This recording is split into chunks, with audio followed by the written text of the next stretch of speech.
ଏଇ ପାଖାପାଖି 10-15 ଦିନ ହବ ଦେଖିଲି ବୋଧେ। ଦଶ ଆଜ୍ଞା ପନ୍ଦର ଦିନ ନୁହଁ, ଏ ଆଠ, ହଁ 8 ଦିନ ହବ। ଆଜ୍ଞା ଦେଖିଲା ପରେ ମୁଁ 2-3ଟା ଭିଡିଓ ଆପଣଙ୍କର ଦେଖିଲି। ଦେଖିଲା ପରେ ତାପରେ ଭାବିଲି ଯେ ହଁ, ଠିକ ଲାଗୁଛି ଆଉ, ବୁଝଉଛନ୍ତି ଠିକ ସେ ଭଲସେ, ସେଇଥିପାଇଁ ଜଏନ କଲି ଆଉ। ଆଗରୁ ବି ଗୋଟେ ଜାଗା ଶିଖିଥିଲି, ସିଏ କିଛି ଜଣେଇ ମାନେ କିଛି ମୁଁ ବୁଝି ହିଁ ପାଇଲିନି ସିଏ କଣ କଲେ ସେଟା। ଓକେ, ଠିକ ଅଛି। ତ ଇମ୍ପୋର୍ଟାଣ୍ଟ ଜିନିଷ ହେଲା ଆପଣ ମାର୍କେଟରେ ସକ୍ସେସ୍ ହବା ପାଇଁ ହେଲେ ଯୋଉ ଯୋଉ ପଏଣ୍ଟ କହୁଛି ଆଜିର କ୍ଲାସରେ, ଯୋଉ ଯୋଉ ପଏଣ୍ଟ କହୁଛି ପଏଣ୍ଟ ଭଲସେ ମନେ ରଖନ୍ତୁ, ନୋଟ ଡାଉନ କରି ରଖନ୍ତୁ। ତ ଯଦି ଆପଣ ରୁଲ ଫଲୋ କରିବେ ତାହେଲେ ମାର୍କେଟରେ ସକ୍ସେସ୍ ହବ। ତ ସବୁ ଜିନିଷରେ କିଛି ନା କିଛି ରୁଲ ଥାଏ। ସେ ରୁଲ କୁ ଆପଣ ଫଲୋ କରୁଛନ୍ତି ସକ୍ସେସ୍ ହେବେ, ଯେ ରୁଲ କୁ ଆପଣ ଫଲୋ ନ କରୁଛନ୍ତି ତାହେଲେ ଆପଣ ପାଖେ ସବୁ ନଲେଜ ଥିବ, ସବୁ ଜାଣିଥିବେ, କିନ୍ତୁ ଆପଣ ସକ୍ସେସ୍ ହେଇପାରୁନଥିବେ। ତ ସବୁ ଜିନିଷ ଆପଣଙ୍କୁ ଫଲୋ କରିବା ପାଇଁ ପଡିବ। ଯଦି ଫଲୋ ନ କରୁଛନ୍ତି ତାହେଲେ ଭାଇ ଲାଇଫରେ କିଛି ବି କରିପାରିବେନି। ସବୁ ନଲେଜ ଥିବ, ନଲେଜ ଭରପୁର ଥିବ। ଆଜିର ମାର୍କେଟରେ ଲୋକଙ୍କ ପାଖରେ ନଲେଜ ଭରପୁର ଅଛି, ମାର୍କେଟରେ ସକ୍ସେସଫୁଲ ହେଇପାରୁନାହାନ୍ତି। ତାର ଡିଫରେଣ୍ଟ ଡିଫରେଣ୍ଟ ରିଜିନ ଅଛି। ତ ପ୍ରଥମ ଜିନିଷ ହେଲା ଆପଣ ଦିମାଗରୁ କାଢିଦେବେ ଯେ ମୁଁ ମାର୍କେଟକୁ ପଶିଛି ପଇସା ଇନକମ ପାଇଁ, ମୋ ପାଇଁ ପଇସା ସଫିସିଏଣ୍ଟ। ଯଦି ପଇସା ଇନକମ ପାଇଁ ଆପଣ ମାର୍କେଟରେ ପଶିବେ ତାହେଲେ ପଇସା ଇନକମ କରିପାରିବେ ନାହିଁ। ଜଣେ ଭାବେ ଆରେ ମୁଁ ତ ପଇସା ପାଇଁ ହିଁ ମାର୍କେଟ ପଶିଛି ନା, ପଇସା ଦରକାର ନଥିଲା ମାର୍କେଟ କାହିଁ ପଶିଥାନ୍ତି। ତ ଇଏ ମେଣ୍ଟାଲିଟି ନେଇକି ଆସିଲେ ହବ ପାରିବନି। ସପୋଜ ଆଜ ଫର ଏକ୍ସାମ୍ପଲ ମୁଁ କହୁଛି, ଜଣେ ଯେତେବେଳେ ଇଞ୍ଜିନିୟରିଂ ପଢେ କିମ୍ବା ଡକ୍ଟର ପଢେ, MBBS ପଢେ, ଅଲ୍ଟିମେଟ ଗୋଲ ଯେ ସେ ପଇସା ଇନକମ କରିବା ପାଇଁ କରୁଛନ୍ତି। ସମସ୍ତେ ଚାକିରି କରିବା ପଇସା ଇନକମ ସେ କରୁଛନ୍ତି ନା। କିନ୍ତୁ ଇଞ୍ଜିନିୟରିଂ ପଢିଲା ବେଳେ, କିନ୍ତୁ MBBS ପଢିଲା ବେଳେ ତାଙ୍କ ଦିମାଗ ଏତେ ନଥାଏ ଯେ ମୁଁ ସଙ୍ଗେ ସଙ୍ଗେ ପଶିବି, ପଢିବି, ସଙ୍ଗେ ସଙ୍ଗେ ପଇସା ଇନକମ ନାହିଁ। ପ୍ରଥମ ଜିନିଷ ହେଲା ଆପଣଙ୍କୁ ପ୍ରପରଲି ଷ୍ଟଡି କରିବା ପାଇଁ ପଡିବ। ପ୍ରପରଲି ଷ୍ଟଡି କରିବା ପାଇଁ ପଡିବ। ଯାହା ସବୁ ଶିଖିଲେ ତାକୁ ପ୍ରାକ୍ଟିସ କରିବା ପାଇଁ ପଡିବ। ଆପଣ ଯେତେ ସବୁ ଷ୍ଟ୍ରାଟେଜି ପଢିଲେ, ମାର୍କେଟରେ କୌଣସି ଷ୍ଟ୍ରାଟେଜି ଭାଇ 100% ସକ୍ସେସଫୁଲ ନୁହେଁ। କାରଣ ମାର୍କେଟ ଚେଞ୍ଜ ହଉଛି, ଏଫଏନଓ ପୁଣି ଚେଞ୍ଜ ହବ। ଆଜି ପୁଣି ସେବି ମୁଖ୍ୟ ଯିଏ କହିଛନ୍ତି, ସେବି ଚେୟାରମ୍ୟାନ କହିଛନ୍ତି ଯେ ଏଫଏନଓ ରେ ପୁଣି ଆହୁରି ଚେଞ୍ଜ ହବ। ମାର୍କେଟ ଟାଇମ ଟାଇମ ଚେଞ୍ଜ ହେଇ ଚାଲୁଛି। କୌଣସି ଷ୍ଟ୍ରାଟେଜି ସବୁବେଳେ ଆପଣ ଆଜି ଯୋଉ ଷ୍ଟ୍ରାଟେଜି ଶିଖିଥିବେ କାଲି ସେ କାମ ଦବନି, କାରଣ ମାର୍କେଟ ଚେଞ୍ଜ ହେଇଯାଉଛି। ତ ସବୁବେଳେ ନିଜକୁ କଣ କରିବା ପାଇଁ, ଅପଡେଟ କରିବା ପାଇଁ, ନଲେଜରେ ଅପଡେଟ କରିବା ପାଇଁ ପଡିବ।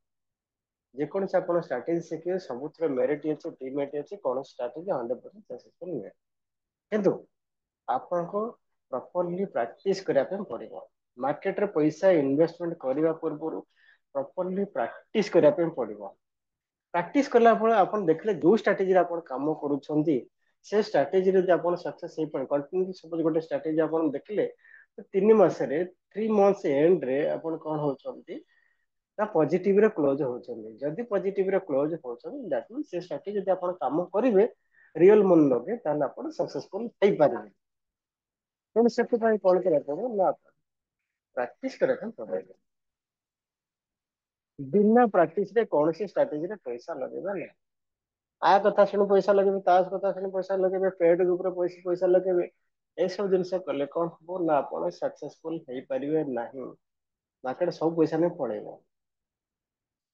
ତ କୌଣସି ଜିନିଷରେ ଆପଣ 100% କନଫିଡେନ୍ସ ନ ଆସିଲେ, 100% କନଫିଡେନ୍ସ ନ ଆସିଲେ, ଆପଣ ଭାବୁଛନ୍ତି ମତେ ଏଠି ପଇସା ଇନକମ ହବନି ବୋଲି, ତାହେଲେ ସେ ଷ୍ଟ୍ରାଟେଜି କାମ କରିବେନି।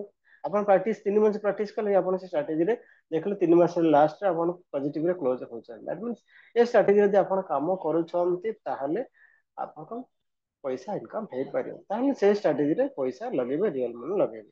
ଯୋଉ ପର୍ଯ୍ୟନ୍ତ କନଫିଡେନ୍ସ ନ ଆସିଥିବ, ପଇସା ଟଙ୍କାଟିଏ ଲଗେଇବେ ନାହିଁ। ସେ ପର୍ଯ୍ୟନ୍ତ ଆପଣ ଲର୍ଣ୍ଣିଂ ଜାରି ରଖିବେ, ପ୍ରାକ୍ଟିସ ଜାରି ରଖିବେ। ତ ଏଠି ଜିନିଷ ହେଲା, ଲର୍ଣ୍ଣିଂ ଇଜ ଇମ୍ପୋର୍ଟାଣ୍ଟ। ଲର୍ଣ୍ଣିଂ ଯେତେ ଆପଣ କରିବେ, ସେତେ ପଇସା ଇନକମ କରିପାରିବେ। ଯଦି ଲର୍ଣ୍ଣିଂ ନାହିଁ, ତାହେଲେ ମାର୍କେଟରୁ ଟଙ୍କାଟିଏ ମୋ ଘରକୁ ନେଇପାରିବେ, ମୋର ମାର୍କେଟ ସବୁ ଦେଇ ଦେଇଛନ୍ତି।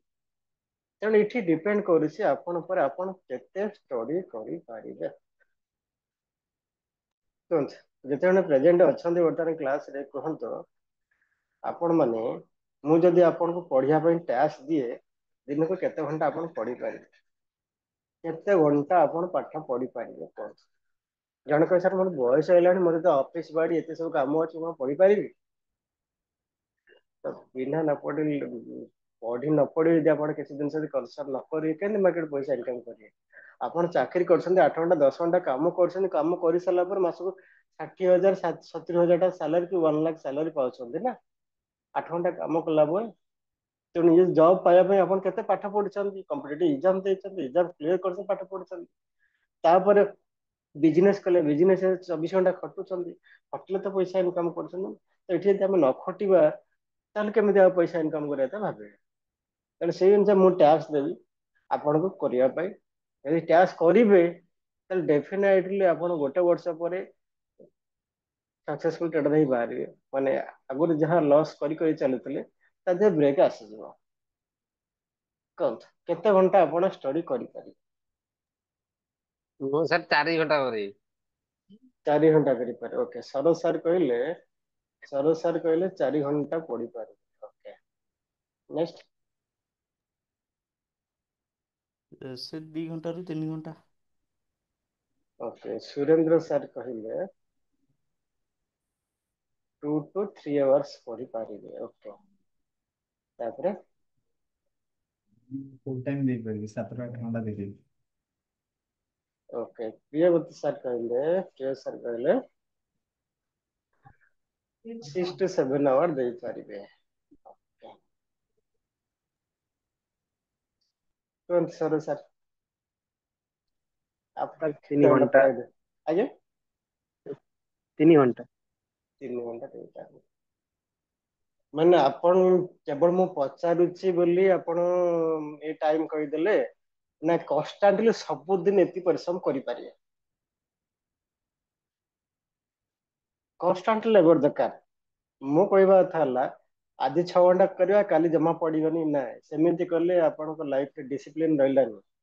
ତେଣୁ ଦେଖେ ଆପଣ ସ୍କୁଲ ଲାଇଫରେ ଦେଖିଥିବେ, ଆପଣ ପ୍ରତିଦିନ କଣ କରନ୍ତି ନା, ଡିସିପ୍ଲିନ ମେଣ୍ଟେନ କରି କଣ କରନ୍ତି, ପଢନ୍ତି। ଆପଣଙ୍କ ଟାଇମରେ, ଅର ଆପଣ ଛୋଟ ପିଲା ଟାଇମରେ ଇଭିନିଂ ଜେନେରାଲି ଯଦି ଆପଣ କୋଚିଂ ସେଣ୍ଟର ଇଭିନିଂ ନ ଯାଉଥିବେ, ତାହେଲେ ସନ୍ଧ୍ୟା 7 ରୁ ରାତି 10ଟା ପର୍ଯ୍ୟନ୍ତ ଆପଣ ମାନେ କଣ କର, ପାଠ ପଢନ୍ତି କନଷ୍ଟାଣ୍ଟଲି, ସବୁଦିନ ପାଠ ପଢନ୍ତି। କୋଉ ଦିନ ଅକେଜନାଲି ଯଦି ଆପଣ ଫଙ୍କସନ ଯଦି ରହିଲା, ପର୍ବପର୍ବାଣି ହେଲା, ତାହେଲେ ସେଦିନ ଆପଣ ଡେଭିଏସନ ଆସିଲା, ଆପଣ ପଢିଲେନି। ବଟ୍ ରେଗୁଲାରଲି 7 ରୁ 10 ଆପଣ 3 ଘଣ୍ଟା ପାଠ ପଢନ୍ତି। ତେଣୁ ସେଇଭଳି ମୁଁ ଆପଣ ମାନଙ୍କୁ ସଜେଷ୍ଟ କରୁଛି, ଯଦି ଆପଣଙ୍କୁ ଡେଲି 1 hour ଦେବେ, 1 hour ପଢିବା ପାଇଁ ଦେବେ, ପଢିବା ପାଇଁ ମିନ୍ସ ବହି ପଢିଲା ବେଳେ ପଢିବେ। ଯଦି 1 hour ଦେବେ, ଯଦି ପଢିବେ 7 8 ଘଣ୍ଟା ନା 4 ଘଣ୍ଟା, କିନ୍ତୁ 1 hour କନସିଷ୍ଟେଣ୍ଟଲି ଆପଣ ମେଣ୍ଟେନ କରିବା ପାଇଁ ପଡିବ। ସବୁଦିନ ପଢିବେ, ଯେତେ ଯାହା ଥାଉ, କାମ ଯାହା ବି ଥାଉ। ରାତି ବରଂ ଶୋଇବେ, ବରଂ ରାତି 2ଟା, ରାତି 1 ରୁ 2ଟା ପଢିବେ। ଇଏ ଅଭ୍ୟାସ ଯଦି ଆପଣ ଜାରି ରଖିବେ, ତ ଡେଫିନେଟଲି କଣ ହବ ନା, ଆପଣଙ୍କର ସକ୍ସେସ୍ ଆସ୍ତେ ଆସ୍ତେ ଆସ୍ତେ ଆସ୍ତେ ଆସ୍ତେ ଆସ୍ତେ ବଢିବ। ତେଣୁ ପଢିବା ପାଇଁ ପଡିବ, ବହୁତ ଜିନିଷ ପଢିବା ପାଇଁ ପଡିବ। କିଛି ବୁକ୍ ପଢିବା ପାଇଁ ପଡିବ, କିଛି ଆପଣ computer laptop screen hard copy ଅଛି, ସେ ହାର୍ଡ କପି ତା ଦେହରେ ପଢିପାରିବେ, ପିଡିଏଫ ଫାଇଲ ପଢିବେ। ଏସବୁ ଜିନିଷ ଆପଣ କରିବା ପାଇଁ ପଡିବ, ଯଦି ଆପଣ ମାର୍କେଟରେ ସକ୍ସେସଫୁଲ ପଇସା ଇନକମ କରିବା ପାଇଁ ଚାହୁଁଛନ୍ତି।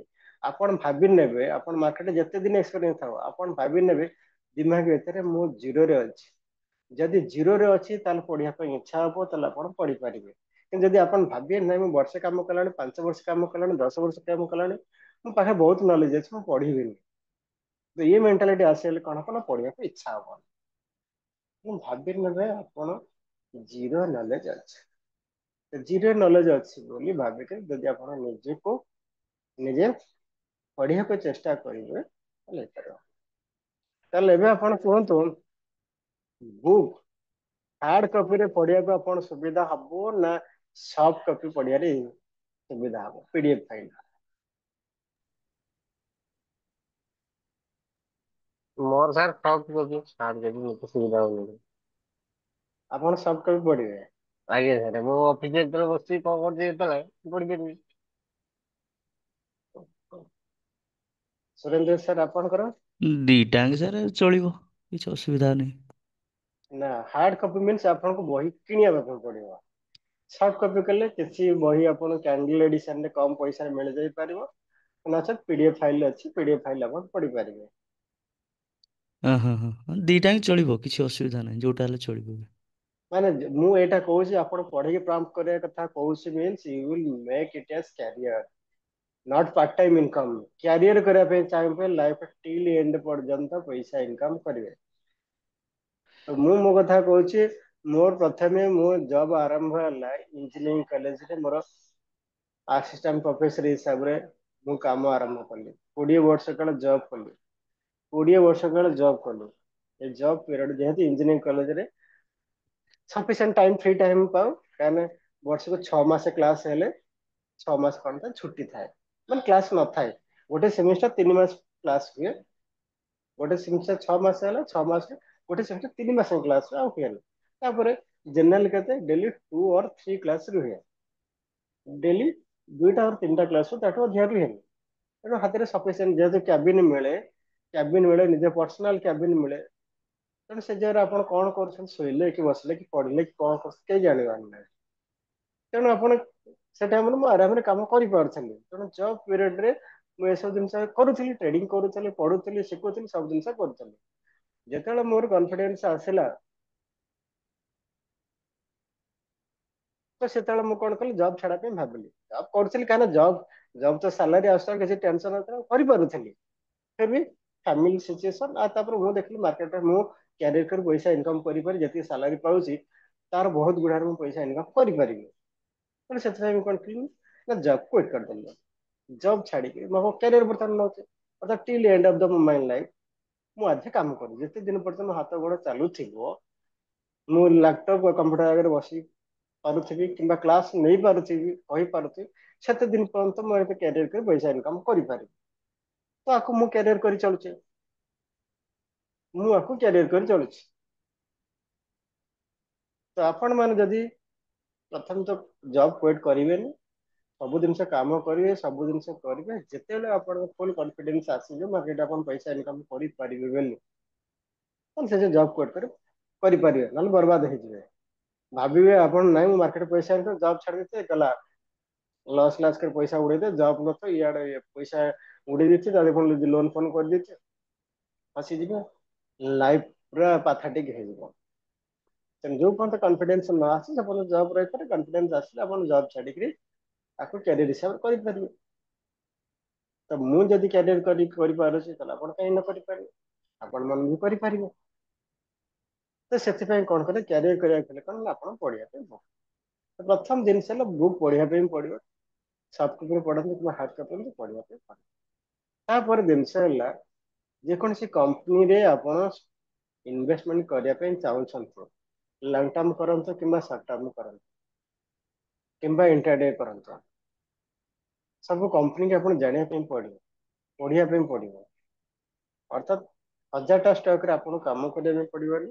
ଇନିସିଆଲି ଆପଣ 10ଟା ପାଖାପାଖି ଷ୍ଟକ୍ ବାଛିବେ, 10ଟା ପାଖାପାଖି ଷ୍ଟକ୍ ବାଛିବେ, କେତେ ନା 10 ଷ୍ଟକ୍ ବାଛିବେ, ଆଉ ସେ 10ଟା ଷ୍ଟକ୍ ବିଷୟରେ ଡିଟେଲ୍ସ ଆପଣଙ୍କୁ ପଢିବା ପାଇଁ ପଡିବ। 10ଟା ଷ୍ଟକ୍ ବାଛିଲେ ସେ 10ଟା ଷ୍ଟକ୍ ବିଷୟରେ ସମ୍ପୂର୍ଣ୍ଣ ଡିଟେଲ୍ସ ଆପଣ ଜାଣିବା ପାଇଁ ପଡିବ।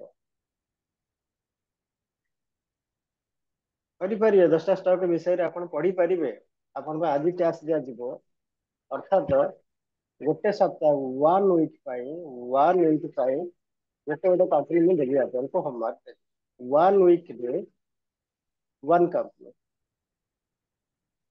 ଗୋଟେ ସପ୍ତାହକୁ ଗୋଟେ କମ୍ପାନୀ, ଅର୍ଥାତ୍ ଗୋଟେ ମାସରେ 4ଟା କମ୍ପାନୀ ଆପଣଙ୍କୁ ଦିଆଯିବ ଷ୍ଟଡି କରିବା ପାଇଁ ସେ କମ୍ପାନୀ ବିଷୟରେ। କରିପାରିବେ ୟେସ୍ ଅର୍ ନୋ କୁହନ୍ତୁ? ହଁ ସାର୍। ସମସ୍ତେ କୁହନ୍ତୁ, ସମସ୍ତେ ୟେସ୍ କୁହନ୍ତୁ ସାର୍। କରିପାରିବେ। Yes, sir. ପକ୍କା? ପକ୍କା ସାର୍ କରିହବ। ଚାଲନ୍ତୁ ତାହେଲେ ଏବେ ବର୍ତ୍ତମାନ କୁହନ୍ତୁ, ଯେହେତୁ ଆପଣ ମାନେ ସମସ୍ତେ ମାର୍କେଟରେ ଅଛନ୍ତି, ବିଭିନ୍ନ କମ୍ପାନୀ ନାଁ ସବୁ ଶୁଣିଛନ୍ତି, କୁହନ୍ତୁ ଜଣେ ଜଣେ ପ୍ରଥମେ ଆପଣ 2-2ଟା ନାଁ କମ୍ପାନୀ ଦିଆଯିବ, ଦୁଇ ୱିକ୍ ପାଇଁ ଦିଟା କମ୍ପାନୀ ଦିଆଯାଏ, ସେଇଟା ସାରି ସାରିଲା ପରେ ଆଉ ଦୁଇଟି କମ୍ପାନୀ ଦିଆଯାଏ। ଅର୍ଥାତ୍ ସମସ୍ତେ ଗୋଟେ ଦୁଇଟି କମ୍ପାନୀର ନାଁ କୁହନ୍ତୁ। ପ୍ରଥମେ ସୁରେନ୍ଦ୍ର ସାର୍ କୁହନ୍ତୁ, ଆପଣ ଯୋଉ କମ୍ପାନୀ ନାଁ ଶୁଣିଛନ୍ତି और ଆପଣ ଫେଭରାଇଟ ଲାଗିଛି ସେ ଦିଟା କମ୍ପାନୀ ନାଁ କୁହନ୍ତୁ। SBI ଗୋଟେ ଇଣ୍ଡସ୍ଇଣ୍ଡ। ବ୍ୟାଙ୍କ ଛାଡି ଦିଅନ୍ତୁ, ବ୍ୟାଙ୍କରେ କିଛି ନାହିଁ, ବ୍ୟାଙ୍କରେ କିଛି ଷ୍ଟଡି କରିବାକୁ ନାହିଁ। ତାହେଲେ ବ୍ୟାଙ୍କ, ଫାଇନାନ୍ସ କମ୍ପାନୀ ଆଉ ଇନ୍ସୁରାନ୍ସ କମ୍ପାନୀ ଆଦିରେ ଷ୍ଟଡି କରିବା କିଛି ନାହିଁ। ସେମାନେ କେହି କିଛି ନୁହନ୍ତି, କାରଣ ତାଙ୍କର ଆସେସ୍ କିଛି ଜିନିଷ ନାହିଁ। ତାହେଲେ ବ୍ୟାଙ୍କ ସିପ୍ଲା। ଫାଇନାନ୍ସ ଛାଡି, ଆଜ୍ଞା। Okay, Cipla Cipla pharmacy company, Cipla. Okay, then ଆଉ ଗୋଟେ ଟାଟା ମୋଟର। ଟାଟା ମୋଟର୍ସ। ଲେଖି ରଖନ୍ତୁ, ଏଇ ଜିନିଷ ଲେଖି ରଖନ୍ତୁ, ଆପଣ ପେନ୍ ଆଣ୍ଡ ପେପରରେ ଲେଖି ରଖନ୍ତୁ। ଇଏ ଦିଟା ଜିନିଷ ଆପଣ ଷ୍ଟଡି କରିବାକୁ ପଡିବ। କେମିତି ଷ୍ଟଡି କଣ କରିବ ମୁଁ କହିବି। ଏଇ ଦିଟା ଖାଲି ନାଁ ଲେଖି ରଖନ୍ତୁ ଆପଣଙ୍କ ପେନ୍ ଆଣ୍ଡ ପେପରରେ। କ୍ଲାସରେ ସବୁବେଳେ ବସିଲା ବେଳେ ପେନ୍ ଆଣ୍ଡ ପେପର ରଖିବେ। ତେଣୁ ଯାହା ଡିସ୍କସନ ହେଲା ଇମ୍ପୋର୍ଟାଣ୍ଟ ପଏଣ୍ଟ ସବୁ ଲେଖିକି ରଖିବେ। Okay। ତାପରେ ସେକେଣ୍ଡ କୁହନ୍ତୁ, ପ୍ରିୟ ସାର୍ କୁହନ୍ତୁ। ହିରୋ ମୋଟୋକପ୍ ମାରୁତି। ଦିଟା କି ଆପଣ ଚୁଜ କରନ୍ତୁନି ଅଟୋ ସେକ୍ଟରରୁ, ଅଲଗା ସେକ୍ଟରରେ କୁହନ୍ତୁ। ଆଉ ଅଲଗା ସେକ୍ଟର କୁହନ୍ତୁ। ଆପୋଲୋ। ଓକେ, ଆପୋଲୋ ହସ୍ପିଟାଲ ନା ଆପୋଲୋ ଟାୟାର ନା କଣ କରିବେ? ନାଇଁ Apollo hospital. Apollo hospital. Okay, Sarat sir କୁହନ୍ତୁ। ସାର୍ ଡିକ୍ସନ ଆଉ କଫରେଜ। ଡିକ୍ସନ ଆଉ ଗୋଟେ କଫରେଜ। କ୍ଲିୟରଲି ଶୁଣିପାରୁନି। Coforge sir. ହଁ, Coforge. Coforge Coforge. Coforge, okay. Saroj sir କୁହନ୍ତୁ। Sir Maruti and OF SS। Maruti Coforge. ତାହେଲେ ସମସ୍ତେ ଲେଖିଦେଲେ। କିଏ କଣ କହିଲା ସମସ୍ତେ ମଧ୍ୟ ଲେଖନ୍ତୁ। ମାନେ ଆପଣ ନିଜର ଲେଖନ୍ତୁ, ଅନ୍ୟମାନେ କଣ କଲେ ସେଇଟା ବି ଲେଖନ୍ତୁ। କାରଣ ତା ଉପରେ ଡିସ୍କସନ ଆମେ କରିବା ନା। ଡିସ୍କସନ କଲା ପରେ ଆପଣ ମାନେ ବି ଜାଣିବେ ସବୁ ଇଏ କଥା ଇଏ ଷ୍ଟକ୍ ପାଇଁ କହିଥିଲେ। ତେଣୁ ସମସ୍ତେ ଲେଖି ରଖନ୍ତୁ। ସମସ୍ତେ ନିଜର ଲେଖନ୍ତୁ ପ୍ଲସ ଅନ୍ୟମାନଙ୍କର ଲେଖନ୍ତୁ।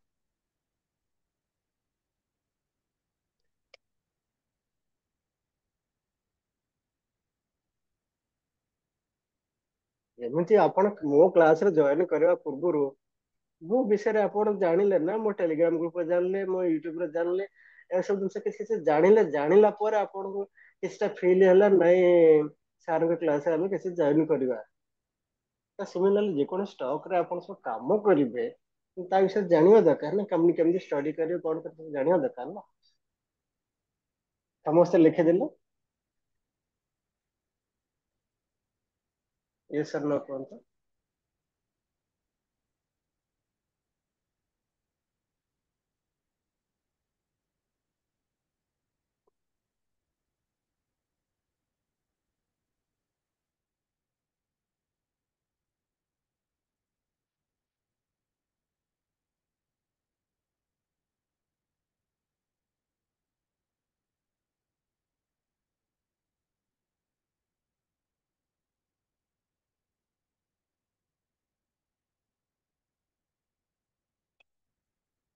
ଓକେ, ଏଇଟା ସ୍କ୍ରିନଶଟ ନେଇଯାଉଛି। ସାର୍ ଆଉ ଥରେ ଖାଲି ଟିକେ ସାର୍ ନାଁ ଟା ଟିକେ ପଢିଥାନ୍ତି, ଜଣା ପଡୁନି ଲେଖାଟା। ଜାଣିପାରିନାହାନ୍ତି?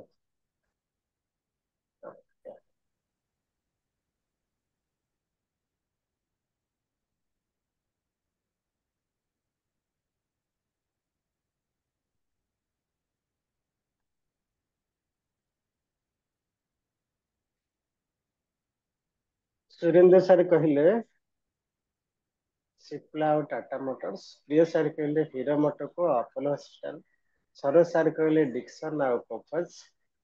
ସରୋଜ ସାର୍ କହିଲେ ମାରୁତି ଆଉ ଓଏଫଏସ୍।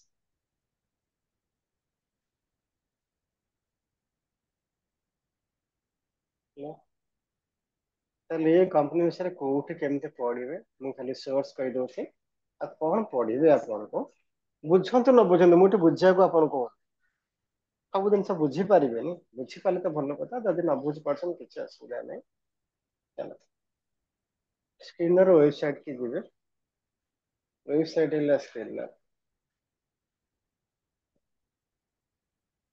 ସ୍କ୍ରିନର ୱେବସାଇଟ କୁ ଆମେ ଗଲେ, ସପୋଜ ମୁଁ ସର୍ଚ୍ଚ କଲି ସିପ୍ଲା,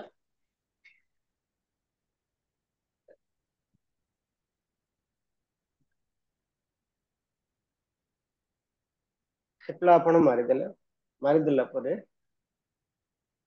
ଏଇଠି ଦେଖନ୍ତୁ ରାଇଟ ସାଇଡ ଲେଖା ଅଛି ଏବାଉଟ ଲେଖା ହେଇଛି। କଣ ଲେଖା ହେଇଛି? ଏବାଉଟ। ଅର୍ଥାତ ଇଏ କମ୍ପାନୀ ବିଷୟରେ ସେ ସର୍ଟକଟ କିଛି ଜିନିଷ ଲେଖିଛି।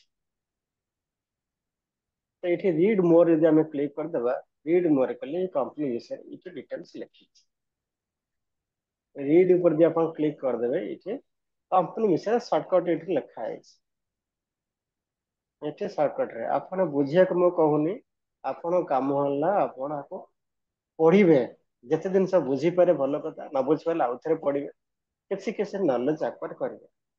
ଆପଣ କ୍ଲାସ ସରିଲା ବେଳକୁ 3 ମାସ କ୍ଲୋଜ ହେଲା ବେଳକୁ ଆପଣ ଯାହା ଯାହା ଲେଖା ହେଇଛି କମ୍ପାନୀ ଆପଣ ଡିଟେଲ ସବୁ ବୁଝିପାରିବେ। କିନ୍ତୁ ଇନିସିଆଲ ପିରିୟଡ ଆପଣ ସବୁ ଜିନିଷ ବୁଝି ନ ପାରନ୍ତି, ବଟ ଜିନିଷ ହେଲା ଆପଣ ଆକୁ ପଢିବେ। ଇଏ ହେଲା କମ୍ପାନୀ ବିଷୟରେ ଆବାଉଟ କଲେ, ଏଠି ଆପଣ ପଢିଲେ। ତା ତଳକୁ ଆପଣ ପଳେଇଲେ, ଦେଖନ୍ତୁ ଉପର ସାଇଡ ଦେଖିବେ ଏଠି ଲେଖା ହେଇଛି ଚାର୍ଟ ଲେଖା ହେଇଛି, ଚାର୍ଟ ଲେଖା ହେଇଛି, ଆନାଲିସିସ୍ ଲେଖା ହେଇଛି, ପିୟର୍ସ ଲେଖା ହେଇଛି, କ୍ୱାର୍ଟର୍ସ ଲେଖା ହେଇଛି, ପ୍ରଫିଟ ଆନାଲିସିସ୍ ଲେଖା ହେଇଛି, ବାଲାନ୍ସ ସିଟ୍ ଲେଖା ହେଇଛି, କ୍ୟାଶ ଫ୍ଲୋ ଲେଖା ହେଇଛି, ରେସିଓ ଲେଖା ହେଇଛି, ଇନଭେଷ୍ଟର ଲେଖା ହେଇଛି, ଡକ୍ୟୁମେଣ୍ଟସ ଲେଖା ହେଇଛି। आ ऊपर क्लिक करें, जहां पर क्लिक करें एक्जाक्टली से जगह पढ़ी पारे। अदरवाइज आपन भी स्क्रोल करेंगे, कौन करेंगे? स्क्रोल करेंगे। जदि हम स्क्रोल कर ऊपर जहाँ अच्छे तौक गोटे गोटे गोटे गोटे जिनस ये जिनस आपन आपको बुझंतु न बुझंतु किंतु स्टडी करेंगे। सप्ताह को गोटे कंपनी आपन पाखे रहा, सप्ताह को गोटे कंपनी जिनकी गोटे घंटा आपन कहला देवाई, केते घंटा 1 आवर देवाई आपन कहई। तो जिते आप समय पाइबे या जिनस टिक आप सब जिन बुझी पारे कौन कौन लिखा है, किंतु देखिए, देखिले बारंबार पढ़ला टाइम आप देखिए तो किसी नॉलेज आपको आक्वायर करेंगे। तो ये सब जिन तलु तलु तलु तलु तलु तलु सब गला लास्ट देखिए डॉक्यूमेंट सेक्टर, सब लास्ट अच्छे डॉक्यूमेंट सेक्टर, ये जिन लिखा है एनुअल रिपोर्ट। देखिए देखिए एनुअल रिपोर्ट, ये एनुअल रिपोर्ट ऊपर जब मु क्लिक करे, ये एनुअल रिपोर्ट ऊपर जब क्लिक करे, तब से कंपनी एनुअल रिपोर्ट कंपनी जहां प्रोवाइड करते ये ताको कॉपी पेस्ट करछन। अदरवाइज आपण मते से कंपनी रो एनुअल रिपोर्ट जदी इठी मारी देबे, नेट मार देबे, सिप्ला एनुअल रिपोर्ट जदी मारी देबे, सिप्ला एनुअल रिपोर्ट 2025 सब प्राय न आसी पारे, जदि आसला जोटा आसला आपण पाई जाई पारिबे। जो जो आप जहाँ पर क्लिक कले ये सब डिफरेंट डिफरेंट वेबसाइट सब अपलोड है, आइदर कंपनी वेबसाइट अपन आसी पारे, ना डिफरेंट डिफरेंट वेबसाइट रे जे सब करिसन सेठी अपलोड सब करछन। एटार ऊपर ले सिप्ला, सिप्ला ले कंपनी एटार एनुअल रिपोर्ट एठी अछि। ये एनुअल रिपोर्ट ऊपर क्लिक करिवे, क्लिक कला पारे देखिए यार पीडीएफ जुड़थबो, पीडीएफ डाउनलोड कर दे। एनुअल रिपोर्ट 2024-25 आप क्लिक कले गोटे गोटे गोटे गोटे पीडीएफ फाइल डाउनलोड हो, सिंगल पेज ये अच्छे ऐसे जिनस ये आप कंपनी वेबसाइट डाउनलोड करें। अदरवाइज आप कौन कले जदि ये स्क्रीनर वेबसाइट एनुअल रिपोर्ट देछि, आर पर आप क्लिक करदेले ये पीडीएफ डाउनलोड होगा। ये पीडीएफ अच्छी 458 पेज, केते अच्छी 458 पेज। आपन गोटे सप्ताह को दिया गोटे कंपनी दिया, तो आपन कौन करेंगे? बुझंतु न बुझंतु स्किप करेंगे, पेशेंस रखिए। मुझे कहली भाई मार्केट रे आपन को पैसा जब इनकम करिवार अछि ताले आपन को पेशेंस रखिया पे पड़िबो, स्टडी करिया पे पड़े। जदि आपन गोटे निजे को गोटे स्टूडेंट बोली भाबी जदि पढ़िबे आ शिखिबार जदि आपन पाखे इच्छा रहले सेते इंटरेस्ट रहिला, ताले आपन बहुत दिन से शिखि परिबे, शिखि के पैसा इनकम करि पारे मार्केट रे। तो ये आनुअल रिपोर्ट रो आपण फास्ट लास्ट पर्यंत कौन ये आनुअल रिपोर्ट सब लिखा है। प्रथम जिनस आप बुझा पड़े आनुअल रिपोर्ट सब कौन लिखाई तो ସେଇଟା ତ ଜାଣିବେ ନା ଆନୁଆଲ ଏଟା କଣ ଆକ୍ଚୁଆଲି ସବୁ ଜିନିଷ ହେଇଛି ଏଇ କମ୍ପାନୀ ବିଷୟରେ ସବୁ ଜିନିଷ ଲେଖା ଯାଇଛି। ତ କଣ ଲେଖା ହେଇଛି ଆପଣ ବୁଝନ୍ତୁ ନ ବୁଝନ୍ତୁ ଆକୁ ମନେ ରଖି ଆପଣ ଏକ୍ଜାମ ଦଉନାହାନ୍ତି। ଆପଣଙ୍କ ଅଛି ଜାଣିବାର କଣ ଅଛି ନା ଏଇ କମ୍ପାନୀଟା କଣ କଣ କାମ କରୁଛି କୁଆଡୁ ପଇସା ଆଣୁଛି କୋଉଠି ଇନଭେଷ୍ଟମେଣ୍ଟ କରୁଛି କଣ କରୁଛି ଆଉ ଆଗାମୀ ପାଇଁ ତାର କଣ କରିବାର ଅଛି ସେ ସବୁ ଜିନିଷ ଡିଟେଲ୍ସ ଆଦିରେ ଆନୁଆଲ ରିପୋର୍ଟରେ ଠିକ ଅଛି। ये एनुअल रिपोर्ट से पब्लिक के अनाउंस करिए प्लस प्रति वर्ष एक्सचेंज को देव प्लस सभी के दमान देवे तथापि आदि किसी किसी जिन फ्रड कर दिखती धरा पड़ती जो जो फ्रड धरा पड़ती से पुणी बैन हुंतु से भी बैन करे फाइन भी लगाए बहुत फ्रड कम करती इंडिया भाई तो माने करप्शन रे पूरा सुपीरियर पूरा सब जगह भाई करप्शन सबुठ करप्शन होची एम समस्ते फ्रड करुछन तेणु से सब जिनस आम जाना कि सब ସେଇଟା ମତେ ଆଗାମୀ ପାଇଁ ପଡିବ ଫ୍ରଡ୍ କରୁଛନ୍ତି କେମିତି କଣ ନାହିଁ କଣ ମିସମ୍ୟାଚ ରହୁଛି ତ ସେ ଆପଣ ବି ନିଜେ ଇଏ ଯେମିତି ରିପୋର୍ଟ ବନା ହେଇଛି ଆପଣ ମଧ୍ୟ ଗୋଟେ କମ୍ପାନୀ ଉପରେ ରିପୋର୍ଟ ଲେଖିପାରିବେ। ସପୋଜ ଯେତେବେଳେ ଆପଣ ଫ୍ୟୁଚର ଚାହିଁବେ ଆପଣ କ୍ୟାରିୟର କରିକି ସପୋଜ ଆପଣ ଚାହିଁବେ ସେ ବି ରେଜିଷ୍ଟର୍ଡ ହେବେ ଅର୍ ଇକ୍ୱିଟି ରିସର୍ଚ୍ଚ ଆନାଲିସିସ୍ ଯଦି ଆପଣ ହବା ପାଇଁ ଚାହୁଁଛନ୍ତି ହେଇପାରିବେ। कंपनी रिपोर्ट लेखिक गोटे कंपनी स्टडी करके आप से रिपोर्ट को बिकिक आप पैसा इनकम कर और अन्य को रेकमेंडेशन दे पारे ये कंपनी आपण मैंने इन्वेस्टमेंट करूँ नचेत अन्यर फंड मैनेजर करेंगे आप फंड मैनेजर हो पारे फंड मैनेजर है जदि आप गोटे कंपनी विषय संपूर्ण रिसर्च कर पारे कंपनी उपर आप कॉन्फिडेंस आसला फिर आप फंड मैनेजर हो पारे। फंड मैनेजर मीन्स ଆପଣ ଅନ୍ୟମାନଙ୍କର ପଇସା ଉଠେଇଲେ ସପୋଜ କାହାଠୁ 5 ଲାଖ କାହାଠୁ 10 ଲାଖ ଫଣ୍ଡ ଉଠେଇଲେ ଫଣ୍ଡ ଉଠେଇକି ଆପଣ କଣ କରିବେ ଏଇ କମ୍ପାନୀ ଉପରେ ଆପଣ ଇନଭେଷ୍ଟମେଣ୍ଟ କରିବେ କାହିଁକି ଆପଣ ଲଙ୍ଗ ଟର୍ମ ଇନଭେଷ୍ଟମେଣ୍ଟ କରୁଛନ୍ତି ଡେଲି ଇଣ୍ଟରଡେ ଇନଭେଷ୍ଟମେଣ୍ଟ କରୁଛନ୍ତି कंपनी बड़ बड़ प्रॉफिट दे किए छोट तो एवरेजली जदि आप मंथली जदि और आनम जदि भलसे स्टडी कर 40 to 50% प्रॉफिट टू 50% जदि आप कौन कले प्रॉफिटेबल हो पारे पर आनम कथा कहूँ नट पर मंथ पर आनम जब कर आपण जो मान फंड मैनेज करते 20 to 30% दे पारे 20 to 30% देखिए 40 to 50% जब 50% पाइछन आउ 20% आप रखिपारे और कौन करें जी आप प्रॉफिटेबल होती प्रॉफिटेबल आप सब जनक 10 लाख कैपिटल इन्वेस्टमेंट है 10 लाख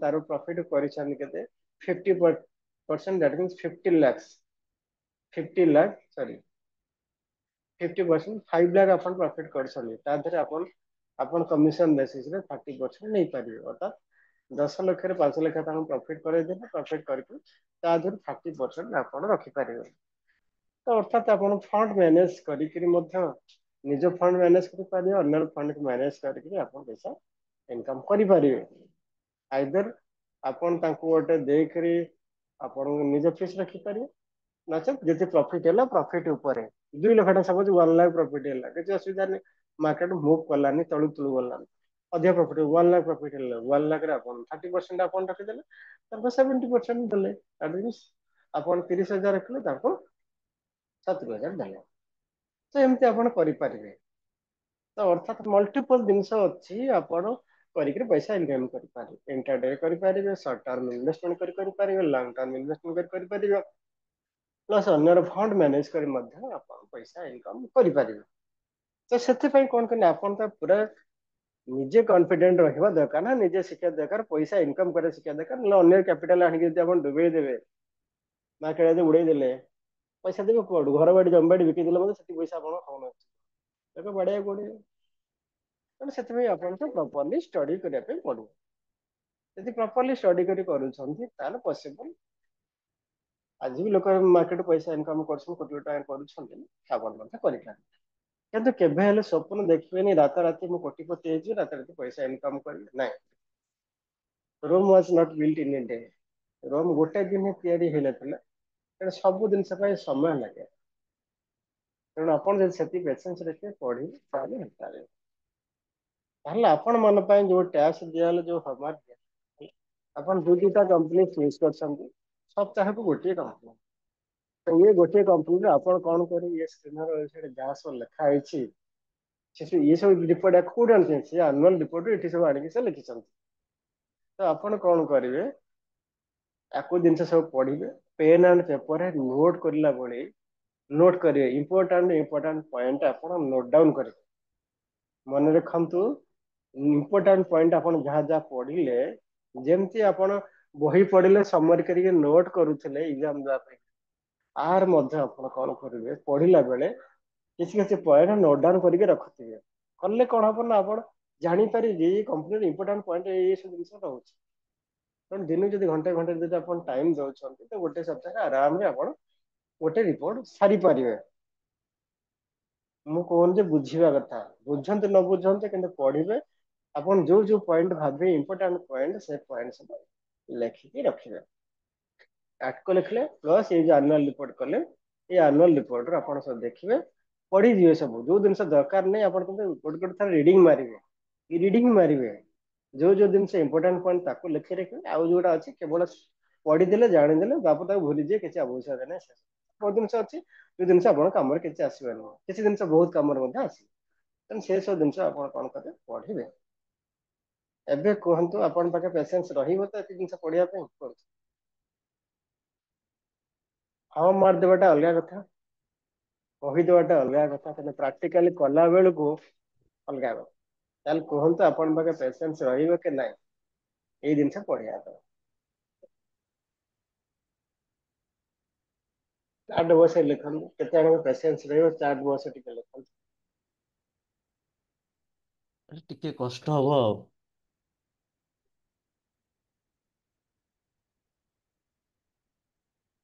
ପ୍ରିୟ ସାର୍ କଣ କହୁଛନ୍ତି? ସେ ଟିକେ କଷ୍ଟ ହବ କିନ୍ତୁ କରିବାକୁ ପଡିବ ଆଉ। ତ ଜିନିଷ ହେଲା ଶୁଣନ୍ତୁ ଆପଣ ଯଦି ପ୍ରଥମରୁ କଷ୍ଟ କରି କରି ଚାଲିବେ ପରିଶ୍ରମ କରି କରି ଚାଲିବେ ସେ କଣ ହବ ଆପଣ ତ 2-3 ବର୍ଷ ଏକ୍ସପିରିଏନ୍ସ ହେଇଯାଇଥିବ ନା 2-3 ବର୍ଷ କିମ୍ବା 5 ବର୍ଷ ଏକ୍ସପିରିଏନ୍ସ ହେଇଯାଇଥିବ ନା। ଆପଣ ଯଦି ଟାର୍ଗେଟ ରଖିବେ ପ୍ରତି ସପ୍ତାହରେ ଗୋଟେ ଗୋଟେ କମ୍ପାନୀ କି ମୁଁ ପଢିବି ତା ରିପୋର୍ଟ ସବୁ ପଢିବି ସମୟ ଆସିବ ଦେଖିବେ ଆପଣ 5 ବର୍ଷ ହେଲା କଣ NSE ଅଣ୍ଡରରେ କେତେ NSE ଅଣ୍ଡରରେ 2000 କମ୍ପାନୀ ଲିଷ୍ଟେଡ୍ ହେଇଛି। BSE ଅଣ୍ଡରରେ କେତେ 5500 କମ୍ପାନୀ ଲିଷ୍ଟେଡ୍ ହେଇଛି। ଅନ୍ ଆଣ୍ଡ ଆଭରେଜ ଆପଣ ଦେଖିବେ ତାହେଲେ NSE BSE ମିଶି 6000 କମ୍ପାନୀ ଲିଷ୍ଟେଡ୍ ହେଇଛନ୍ତି। ଇଣ୍ଡିଆ ଭଳିଆ 6000 କମ୍ପାନୀ ଆପଣ ସବୁ ଜିନିଷ ଦରକାର ନାହିଁ। ଆମେ ବି ପଢିବା କୋଉ କୋଉ କମ୍ପାନୀ ଆମେ କରିବାନି ଫିଲ୍ଟର କରିବା ସେଇଟା ମଧ୍ୟ ମୁଁ ଶିଖେଇବି।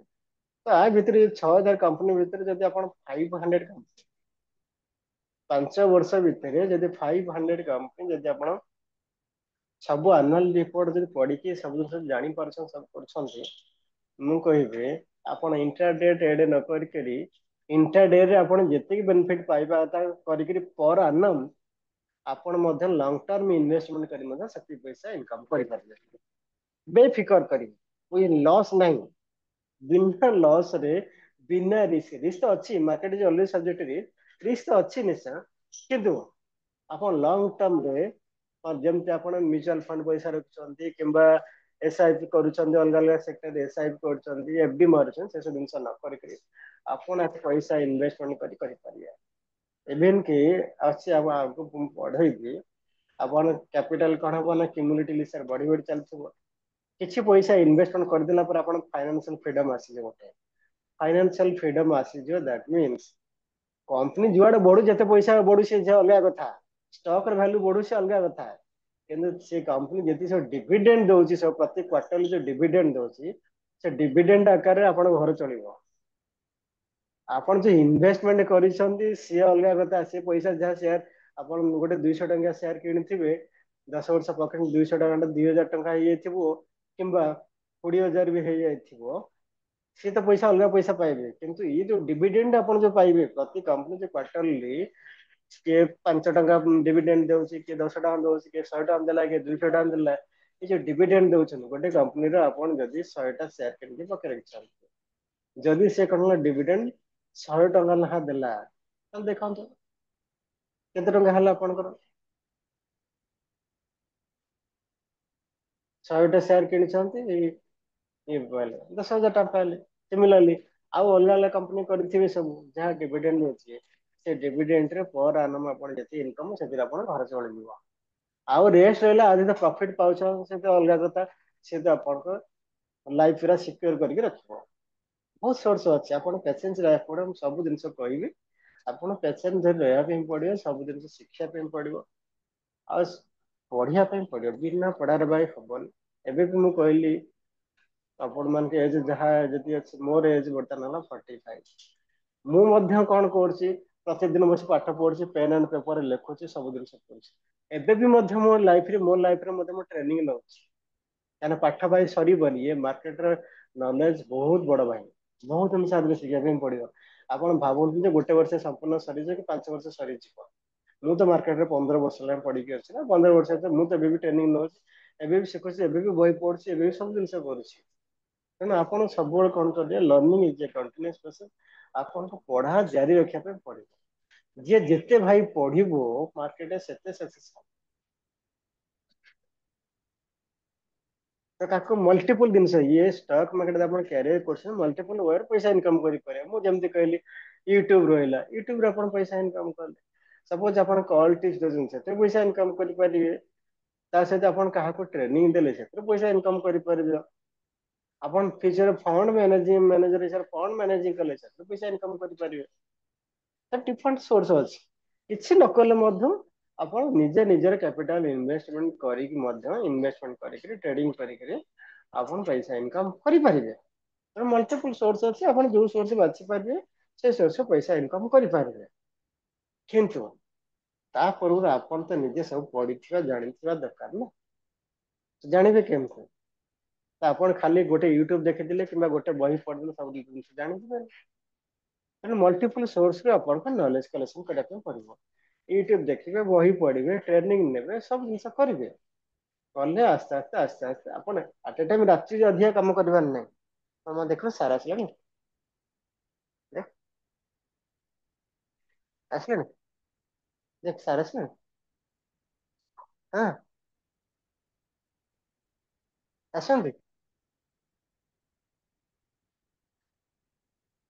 ଗୋଟେ ମିନିଟ ଜଷ୍ଟ a minute।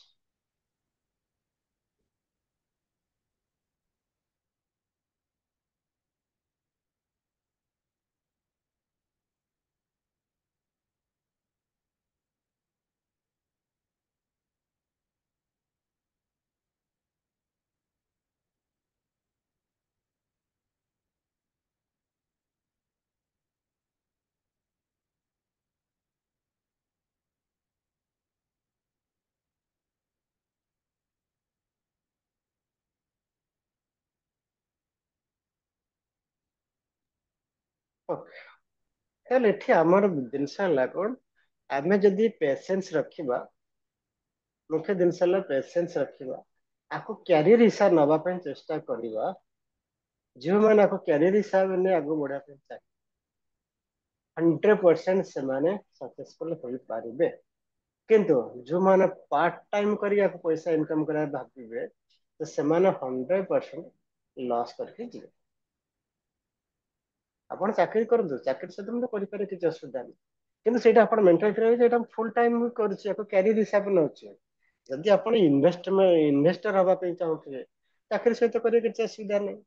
କିନ୍ତୁ ଯଦି ଆପଣ ଟ୍ରେଡର ହବା ପାଇଁ ଚାହୁଁଥିବେ, ଟ୍ରେଡର ହବା ପାଇଁ ହେଲେ କଣ ନା ଜବ ସହିତ କରିପାରିବେନି। ଟ୍ରେଡର ହେଲେ କଣ ନା ଆପଣଙ୍କୁ ମାର୍କେଟ ଆୱାରରେ ମାର୍କେଟରେ ବସିବା ପାଇଁ ପଡିବ। କିନ୍ତୁ ଇନଭେଷ୍ଟର ହେବା ପାଇଁ ହେଲେ କଣ ନା ମାର୍କେଟ ଆୱାରରେ ମାର୍କେଟରେ ବସିବା ଆବଶ୍ୟକତା ନାହିଁ। ଆପଣ କାମ ହେଲା ରାତିରେ ଆନାଲିସିସ୍ କରିବେ, ମାର୍କେଟ ବସିବାର ନାହିଁ। ଯଦି ଟ୍ରେଡର କମ୍ ଇନଭେଷ୍ଟର ଆପଣ ହବା ପାଇଁ ଚାହୁଁଛନ୍ତି, ତାହେଲେ ଆପଣଙ୍କୁ ଫୁଲ ଟାଇମ ଦେବା ପାଇଁ ପଡିବ। କିନ୍ତୁ ଦିମାଗ ଭିତରେ ଆପଣଙ୍କୁ ରଖିବା ପାଇଁ ପଡିବ ଯେ ମୁଁ ଗୋଟେ ସକ୍ସେସଫୁଲ ଇନଭେଷ୍ଟର ଅର ଟ୍ରେଡର ହବା ପାଇଁ ଚାହୁଁଛି। ସେତିକିବେଳେ ପସିବୁଲ ହେଇପାରିବ ଯେତେବେଳେ ଆପଣ କ୍ୟାରିୟର ଭାବିକି ପାଠ ପଢିବେ।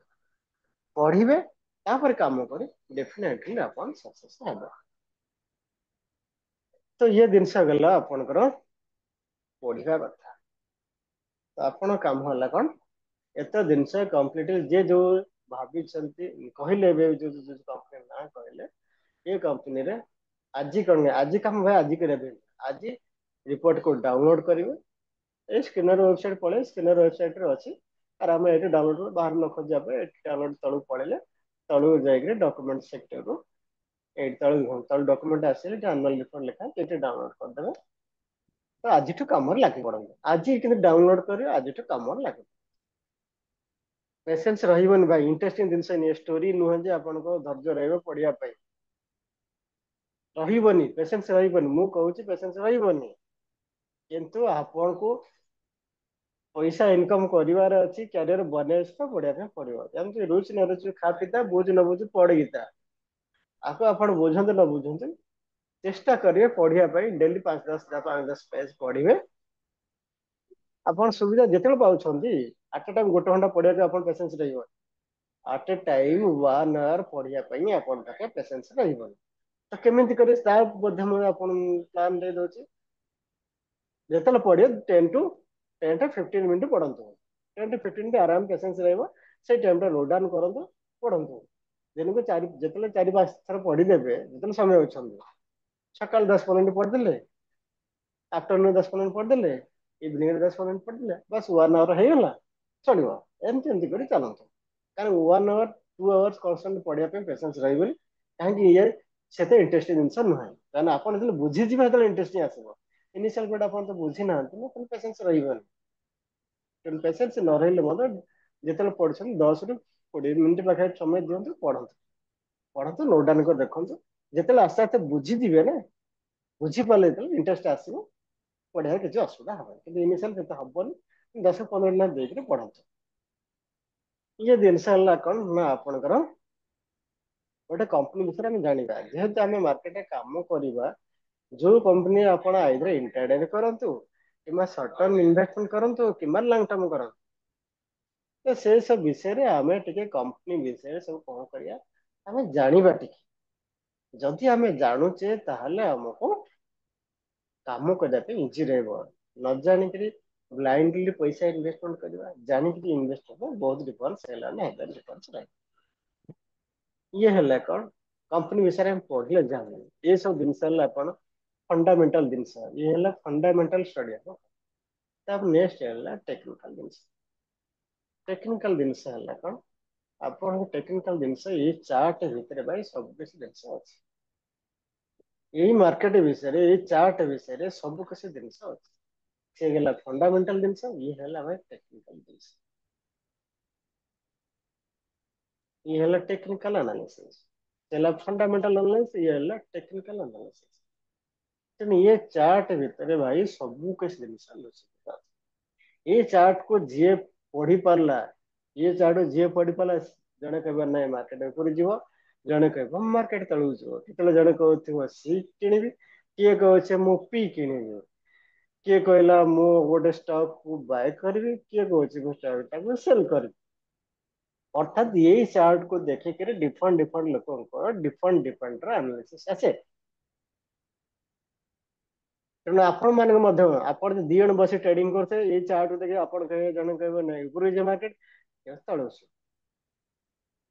अर्थात जी आपको जमी स्टडी कला तो से तार से रिपोर्ट दब तो आपन को कौन कर अच्छे यही चार्ट को आपण कौन करे ये है आपणकर साथी ये है आपण कौन ना साथी दुनिया आउ कहीं किसी ना जदि आप इंटरडे करने चाहते सर्ट टर्म इन्वेस्टमेंट करना चाहते ये है आप साथी आपणकर साथी नंबर 1 ये आउ सेकेंडरी जी आपण साथी हम आपण फ्रेंड दोस्त आउ जी हम ओडिया कह साथी कह बंधु कह जहाँ भी कहते आप आपको हूँ आपन भावी ने ये this is your real friend ये होते प्रकृत साथी आप प्रकृत बंधु तेना आपको आपन कौन कर ना प्रॉपर्ली स्टडी करार अच्छे जदि स्टडी कले ये चार्ट रो सब जिन बुझी गले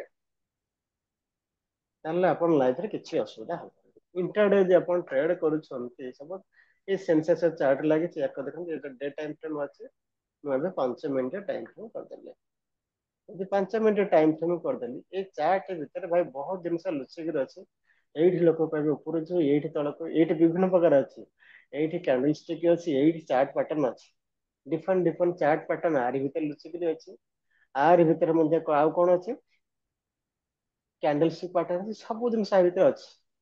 ଯିଏ ଆକୁ କଣ କଲା ନା ଖୋଜିକି ଧରି ପାରିଲା ସେ ସକ୍ସେସ୍ ହେଇପାରିବେ। ଆଜ ଫର ଏକ୍ସାମ୍ପଲ ଦେଖନ୍ତୁ, ଏଇଠି ଗୋଟେ ଦେଖୁଛି, ଏଇଠି ଦେଖିଲେ ଇଏ କୋଉ ପାଟର୍ନ ହେଇଛି କିଏ କହିପାରିବେ? ଏଠି କୋଉ ପାଟର୍ନ ଚାର୍ଟ ହେଇଛି କିଏ କହିପାରିବେ?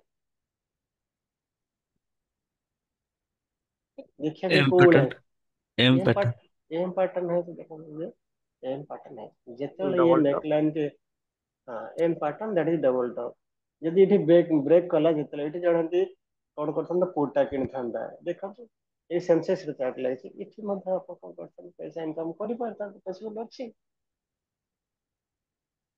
ତ ଅର୍ଥାତ କଣ ନା, ଇଏ ଜଣେ ଯଦି ଆପଣ ଜାଣିଛନ୍ତି ବୋଲି ଆପଣ କହିଦେଲେ ଏମ୍ ପାଟର୍ନ ଭଳି ଦେଖାଯାଉଛି, ଜଣେ ଯଦି ଅଜାଣିଥିବ କଣ କହିବ, ତାକୁ କିଛି ଜିନିଷ ଦେଖାଯାଉନି, କଣ ଦେଖାଯାଉଛି, ଖାଲି ତଳପର ତ ଏତେ କିଛି ହଉନି। ତ ଅର୍ଥାତ କଣ ନା, ଆରି ଭିତରେ ସବୁ କିଛି ଜିନିଷ ଲୁଚିକି ଅଛି। ଏଠି କିଛି ଦେଖାଯାଉଛି, ଆପଣ କୋଉ ପାଟର୍ନ ଦେଖାଯାଉଛି? ଏଇ ଯାହାର କିଛି ପାଟର୍ନ ଆପଣ ଦେଖାଯାଉଛି? ଡବ୍ଲୁ ଟାଇପ ର। ଡବଲ ପାଟର୍ନ ଦେଖୁଛି। ଯେତେବେଳେ ଏ ନେକ୍ ଲାଇନ ବ୍ରେକ୍ କଲା, ଏଇ ଜାଗାରେ ଯିଏ ବାୟ କରିଛି, ଏଇ ଜାଗାରେ ଦେଖନ୍ତୁ ଜବରଦସ୍ତ ମାର୍କେଟ ଉପରକୁ ଯାଇଛି। ଅର୍ଥାତ ଏଠି ମୁଁ ଦିଟା ଜିନିଷ ଆପଣଙ୍କୁ କହିଥିଲି, ଏମ୍ ପାଟର୍ନ ଅଛି, ଏଠି ମଧ୍ୟ ଦେଖନ୍ତୁ, ଏଠି ମଧ୍ୟ ଆପଣଙ୍କୁ ଏମ୍ ପାଟର୍ନ ଦେଖାଉଛି। ଏଠି ବି ବ୍ରେକ୍ କରୁଛି, ଏଠି ବି ପଶିଲେ, ଏଠି ବି ସକ୍ସେସ୍, ଏଠି ଏମ୍ ପାଟର୍ନ କରୁଛି, ଏଠି ଡବଲ ପାଟର୍ନ କରୁଛି। ଏଠି ଦେଖନ୍ତୁ ಈ ಕ್ಯಾಂಡಲ್ ಫಾರ್ಮೇಶನ್ କରିଛି, ମାର୍କେଟ ଉପରକୁ ଯାଇଛି। ଅର୍ଥାତ ତା ଆଗରେ କ୍ୟାଣ୍ଡେଲଷ୍ଟିକ୍ ପାଟର୍ନ ରହିଲା, ଚାର୍ଟ ପାଟର୍ନ ରହିଲା, ସବୁ ଜିନିଷ ତା ଭିତରେ ଲୁଚିକିରି ଅଛି। ତ ଲୁକାୟିତ ଜିନିଷକୁ ଆପଣ କଣ କରିବେ, ବାହାର କରିବାର ଅଛି। ଆ ଭିତରେ କଣ କଣ ଲୁଚିକିରି ଅଛି। ଯେତେବେଳେ ଆପଣ ରାତିରେ ବସିବେ, ରାତିରେ ବସି ଲାଇଭ ମାର୍କେଟ ତ ଆନାଲିସିସ୍ କରିବା ଅଲଗା। ତ ରାତିରେ ଯେତେବେଳେ ବସିବେ, ମାର୍କେଟ କ୍ଲୋଜ ହେଇଗଲା ପରେ ଆପଣ ଦେଖିବେ ଏ ଚାର୍ଟ ପାଟର୍ନ ଭିତରେ କଣ ଲୁଚିକିରି ଅଛି। ଗୋଟେ ହେଲା କୋଉ କ୍ୟାଣ୍ଡେଲଷ୍ଟିକ୍ ଆ ଦେହରେ ଫର୍ମେସନ ହେଇଛି, କୋଉ ଚାର୍ଟ ପାଟର୍ନ ହେଇଛି। କ୍ୟାଣ୍ଡେଲଷ୍ଟିକ୍ ଫର୍ମେସନ କଣ କରୁଛି, ଚାର୍ଟ ପାଟର୍ନ କଣ ଫର୍ମେସନ କରୁଛି, ଦେଖ ଆପଣ ଖୋଜିବେ। ତ ଖୋଜିଲେ ଆପଣ ଭାବିବେ, ଆରେ ଯଦି ଏଇ ଚାର୍ଟ ପାଟର୍ନ ଏଇ କ୍ୟାଣ୍ଡେଲଷ୍ଟିକ୍ ପାଟର୍ନ କରିଥାନ୍ତି ଯଦି ସକ୍ସେସ୍ ହେଇଥାନ୍ତି। ଆଉ ତ ଅଲଗା ଜିନିଷ ଅଛି, ଅଲଗା ଜିନିଷ ମୁଁ ଆଡ୍ କରୁନି, କେବଳ ସିମ୍ପଲି ଜିନିଷ ଏତିକି କଥା କହୁଛି। ଏଇ ଚାର୍ଟ ଭିତରେ ଆପଣ ଅଛି, ତା ଦେହରେ ଆପଣ ଦେଖିବେ ସପୋର୍ଟ ଆଣ୍ଡ ରେଜିଷ୍ଟାନ୍ସ ଟାଣିବି। ମୁଁ ଯଦି ମୁଁ ସପୋର୍ଟ ଆଣ୍ଡ ରେଜିଷ୍ଟାନ୍ସ କରିଥାନ୍ତି, କଣ ସକ୍ସେସ୍ ହେଇଥାନ୍ତା। ଯଦି ମୁଁ ଟ୍ରେଣ୍ଡ ଲାଇନ ଟାଣିଥାନ୍ତି ଏଥିରେ, ତାହେଲେ କଣ ସକ୍ସେସ୍ ହେଇଥାନ୍ତା। ଟାଣିବେ, ଏକ୍ସପେରିମେଣ୍ଟ କରିବେ ବସିକିରି। ରାତିରେ ବସି ଲାଇଭ ମାର୍କେଟ ତ କରୁଛନ୍ତି ଅଲଗା କଥା, ରାତିରେ ବସି ମଧ୍ୟ ଆପଣ ଷ୍ଟକ୍ ରେ ହଉ କିମ୍ବା ଇଣ୍ଡେକ୍ସ ରେ ହଉ, ନିଫ୍ଟି ବ୍ୟାଙ୍କ ନିଫ୍ଟି ଫିନିଟି ସେନ୍ସେକ୍ସ ବ୍ୟାଙ୍କସ୍, ଯୋଉଥିରେ ଆପଣ କରୁଛନ୍ତି ଆନାଲିସିସ୍ କରିବେ। ଆ ଭିତରେ କଣ ଆଜି ମାର୍କେଟରେ ଯଦି ମୁଁ କଣଟା ଷ୍ଟଡି କରିଥାନ୍ତି, କୋଉ ବେସିସ୍ ରେ ଆଜି ଟ୍ରେଡ୍ ନେଇଥାନ୍ତି, ତାହେଲେ ସକ୍ସେସ୍ ମଧ୍ୟ ମିଳିଥାନ୍ତା। ତ ଆକୁ ପ୍ରତ୍ୟେକ ଦିନ ମଧ୍ୟ ଆକୁ ଆନାଲିସିସ୍ କରିବା ପାଇଁ ପଡିବ। ତେଣୁ କହିଲି, ଆକୁ ଆପଣ ଭାବି ନେବେ ଇଏ ହଉଛି ଆପଣଙ୍କର ପରମ ଦୋସ୍ତ, ପରମ ଫ୍ରେଣ୍ଡ, ବେଷ୍ଟ ଫ୍ରେଣ୍ଡ ଆପଣଙ୍କର।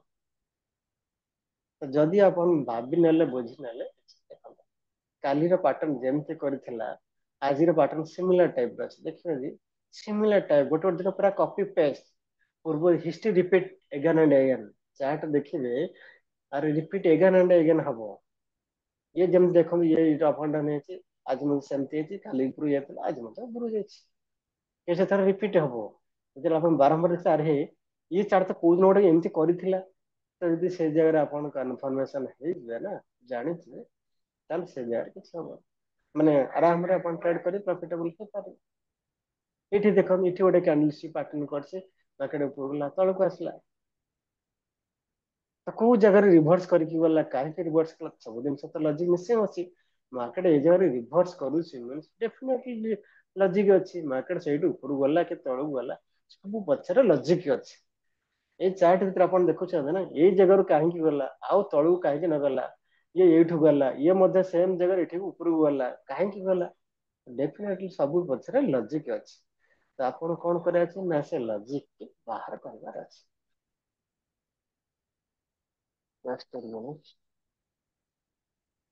ତାର ଏବେ ମୁଁ କ୍ଲାସରେ ଅଛି, କ୍ଲାସ ସାରିକି କଲ୍ କରୁଛି।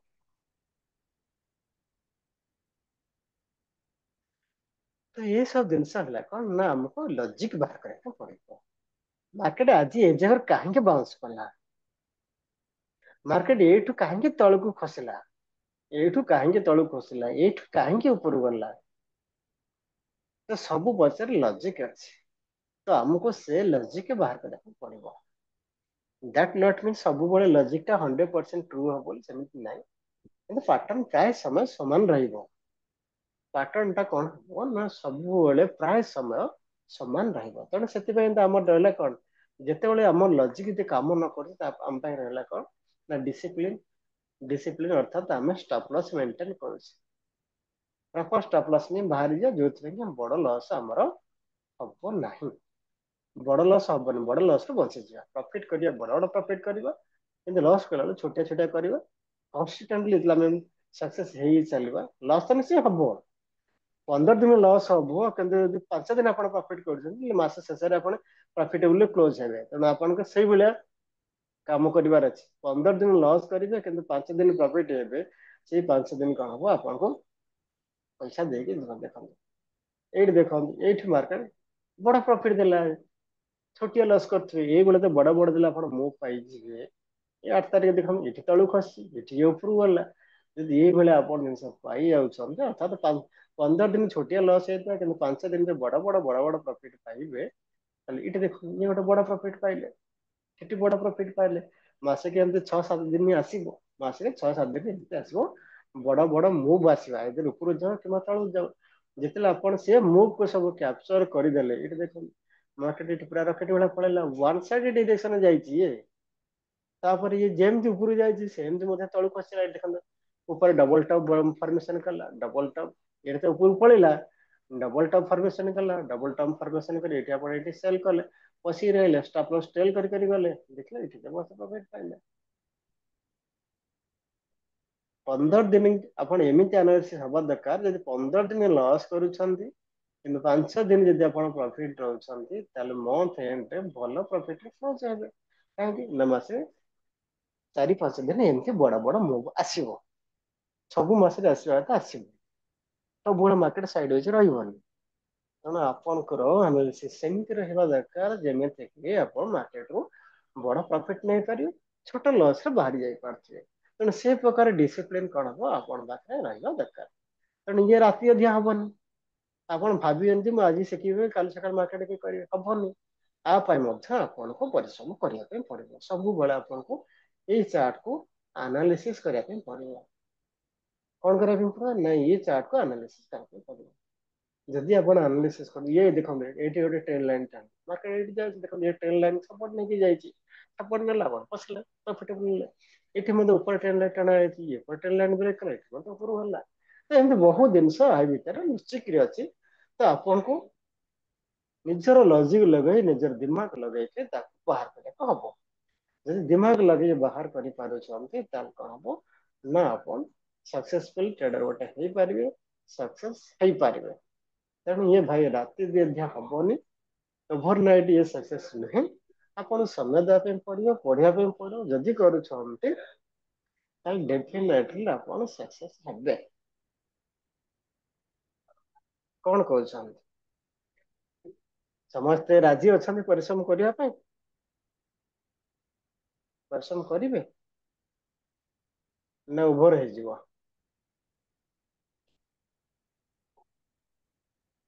ଚେଷ୍ଟା କରିବା ସାର୍, ଟ୍ରାଏ କରିବା।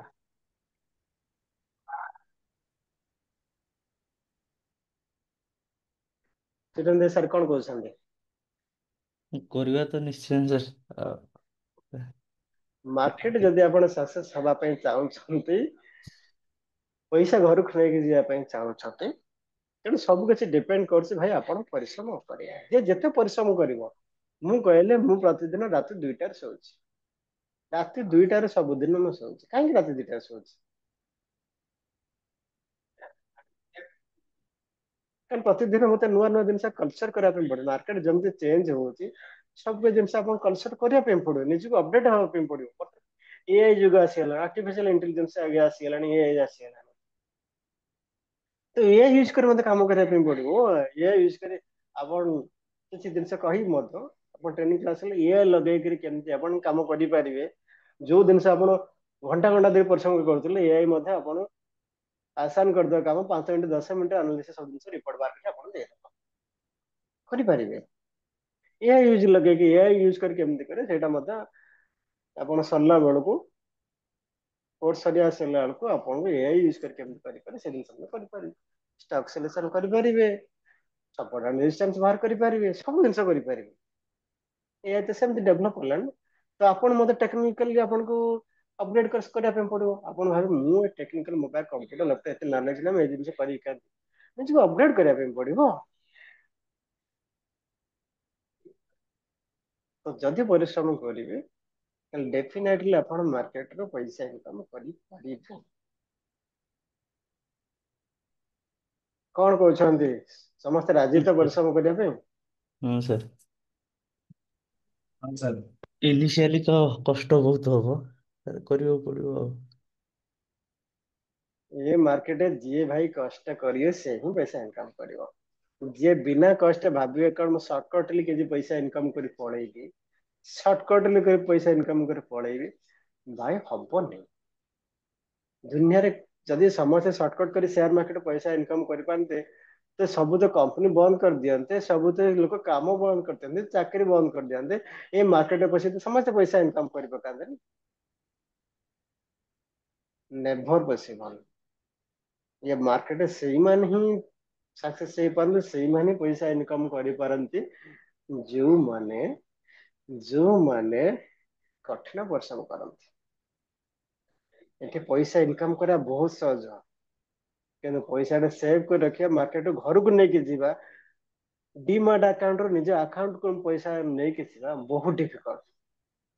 ଇଜିଲି ଆପଣଙ୍କର ବ୍ୟାଙ୍କ ଆକାଉଣ୍ଟ ଡିମାର୍ଟ ଆକାଉଣ୍ଟ ପଇସା ପଳେଇବ, କିନ୍ତୁ ଡିମାର୍ଟ ଆକାଉଣ୍ଟ ବ୍ୟାଙ୍କ ଆକାଉଣ୍ଟ ଆସିବା ବହୁତ ଡିଫିକଲ୍ଟ।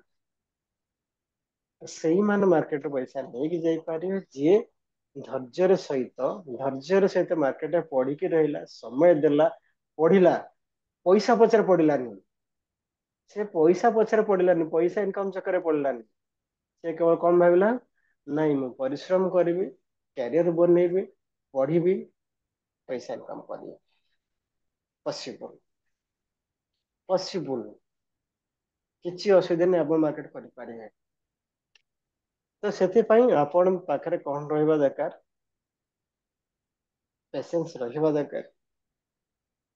6 ମାସ, ବର୍ଷ, 2 ବର୍ଷ ମାର୍କେଟ ପଡିକି ରହିବେ, ଯୋଉ ପର୍ଯ୍ୟନ୍ତ ଆପଣଙ୍କର କନଫିଡେନ୍ସ ନ ଆସିଥିବ, କନଫିଡେନ୍ସ ନ ଆସିଥିବ ଯେ ମୁଁ ମାର୍କେଟରେ ପଇସା ଇନକମ କରିପାରିବି ବୋଲି। ଆମେ ତ କ୍ଲାସରେ ଆରାଉଣ୍ଡ 20+ ଷ୍ଟ୍ରାଟେଜି ପଢିବା, ଅତି କମରେ 20+ ଷ୍ଟ୍ରାଟେଜି ଆମେ ପଢିବା। ସବୁ ଷ୍ଟ୍ରାଟେଜି କି ଆପଣ ବ୍ୟାକ୍ ଟେଷ୍ଟ କରିବେ, ଫ୍ରଣ୍ଟ ଟେଷ୍ଟ କରିବେ, ପ୍ରାକ୍ଟିସ କରିବେ। ଯୋଉ ଯୋଉ ଷ୍ଟ୍ରାଟେଜିରେ ଆପଣଙ୍କୁ ପଇସା ଦବ, ଆପଣ ସେଇ ଷ୍ଟ୍ରାଟେଜିରେ କଣ କରିବେ, କାମ କରିବେ। କଣ କରିବେ, ସେଇ ଷ୍ଟ୍ରାଟେଜିରେ କାମ କରିବେ। ତାହେଲେ ଆପଣ ତ ଅଲରେଡି ବ୍ୟାକ୍ ଟେଷ୍ଟ କରିସାରିଛନ୍ତି, ପ୍ରାକ୍ଟିସ କରିସାରିଛନ୍ତି, ସେ ଷ୍ଟ୍ରାଟେଜି ଆପଣ ତ ସକ୍ସେସ୍ ହଉଛନ୍ତି। ମାସ ଶେଷକୁ ଆପଣ ପଇସା ସେ ଦେଇକି ଯାଉଛି, ତାହେଲେ ଯେତେବେଳେ ଆପଣ କଣ କରି ପଇସା ଲଗେଇବେ, ଡେଫିନେଟଲି ପଇସା ଇନକମ କରିପାରିବେ ମାସ ଶେଷକୁ। ତେଣୁ ସେ ସଂକଳ୍ପ ଆପଣଙ୍କ ପାଖରେ ରହିବା ଦରକାର, ସେଇ ଧୈର୍ଯ୍ୟ ଆପଣଙ୍କ ପାଖରେ ରହିବା ଦରକାର, ମୁଁ କାମ କରିବି, ତାହେଲେ ଆପଣ ପଇସା ଇନକମ କରିପାରିବେ।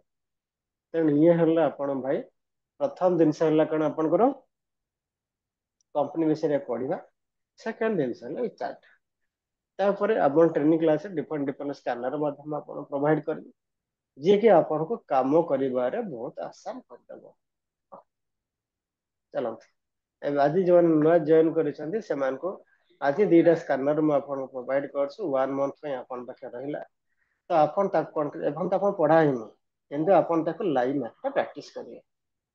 ଲାଇଭ ମାର୍କେଟ ପ୍ରାକ୍ଟିସ କରିବେ, ଟ୍ରେଡ ନବା ପାଇଁ ନୁହେଁ, ପ୍ରାକ୍ଟିସ କରିବା ପାଇଁ। ପ୍ରାକ୍ଟିସ କରିବେ ସେ କଣ କାମ ଦଉଛି। ମୁଁ ସେଇଟା ଦେଖଉଛି, ଆପଣ କାଲି ଠାରୁ କାମ ଆପଣ ଦିଆହେଲା ଯୋଉ ଯୋଉ କାମ କାଲି ଠାରୁ ଲାଗି ପଡେ। ଯିଏ ଯେତେ ଭାଇ ପରିଶ୍ରମ କରିବ, ଲାଗିବ, ସିଏ ମାର୍କେଟରୁ ପଇସା ନେଇକି ଯାଇପାରିବ। ପରିଶ୍ରମ ନାହିଁ ତ ଭାଇ ନାହିଁ, ବିନା ପରିଶ୍ରମରେ କିଛି ହବନି। ଓକେ।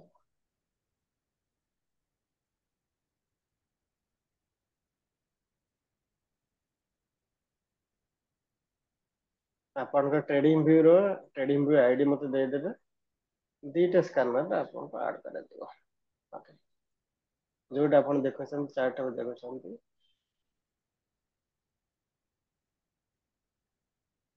ଆପଣ କେବଳ ଅବଜର୍ଭ କରିବେ, କାରଣ ଏସବୁ ଜିନିଷ ମତେ ପଢା ହେଇନି। ପଢିବା ଆସ୍ତେ ଆସ୍ତେ ଆମେ ପଢିବା, ସବୁ ଜିନିଷ ପଢିବା, आपको ऑब्जर्व करें खाली मैं जिनसे कही दଉଛି माउस टा मोर कौन असुविधा कर ଏଗୁଡା ଦେଖିଲା ବେଳକୁ ମୁଣ୍ଡ ବିନ୍ଧିଲା ଭଳିଆ ଲାଗୁଛି। ଏଗୁଡା ଦେଖିଲା ବେଳକୁ ମୁଣ୍ଡ ବିନ୍ଧା ଭଳିଆ ଲାଗୁଛି। କଣ ମୁଣ୍ଡ ବିନ୍ଧା ଲାଗୁଛି ଭାଇ? ଏଇ ଯୋଉ ସବୁ ଚାଟ ଆପଣ ଯୋଉ ସବୁ ଇଏ କରିଛନ୍ତି। ଜିନିଷ ପଢି ନାହାନ୍ତି ବୁଝି ନାହାନ୍ତି ମୁଁ ଆସ୍ତେ ଆସ୍ତେ ବୁଝେଇବି ଧୈର୍ଯ୍ୟ ସହିତ ବୁଝିବେ ସବୁ କିନ୍ତୁ ଆପଣ ଲାଇଭ ମାର୍କେଟ ପ୍ରାକ୍ଟିସ କରିବେ ପ୍ରାକ୍ଟିସ କରିବାର ଅଛି ତେଣୁ ସେଥିପାଇଁ ମୁଁ ଆପଣଙ୍କୁ ଦଉଛି ବୁଝନ୍ତୁ ନ ବୁଝନ୍ତୁ କିନ୍ତୁ ଦେଖିବେ ଖାଲି ସବୁଦିନ ଦେଖିବେ ଭାଇ କଣ ହେଇଗଲା ଯେ 1 ମିନିଟ ଲାଗୁଛି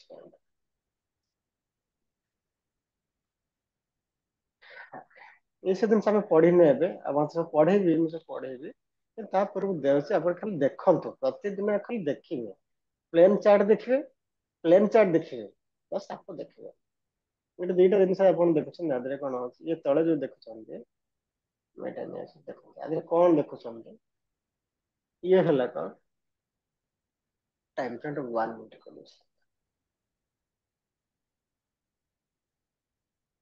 1 ମିନିଟ ଯଦି 1 ମିନିଟ ଟାଇମ ଫ୍ରେମ ଗୋଟେ ଦେଖନ୍ତୁ ଏଇଟା ଦେଖଉଛି କଣ ନା 1 ମିନିଟରେ ମାର୍କେଟଟା ବେରିଶ ଅଛି ଇଏ ବି ମଧ୍ୟ ବେରିଶ ଅଛି ଇଏ ଏନଏଲ ଅଛି ये वेरियस देखो मीन्स एठी अछि अपन आड है सुपर ट्रेंड आड है एई कलम टा ना सुपर ट्रेंड ये कलम हल्ला कौन ना वी आउट ये कलम टा ना वी आउट ये कलम टा लखन ना आरएस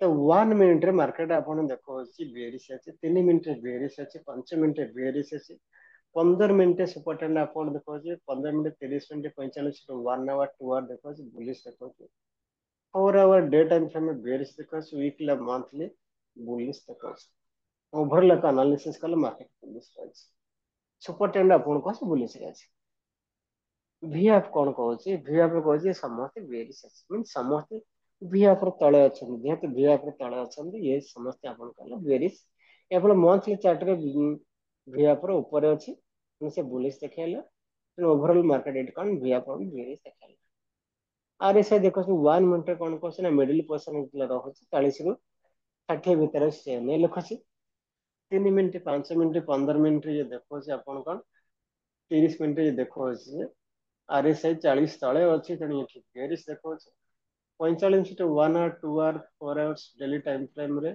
ये सब 40 रु 60 भितर से देखो मंथली टाइम पे से कंडीशन आरएसआई 60 ऊपर अच्छी से बुलिश देखो ओवरऑल से ये कंडक्ट न्यूट्रल देखला तेणु बुलिश देखला बियर्स देखला उल्टा देखला चेंज आर नोट है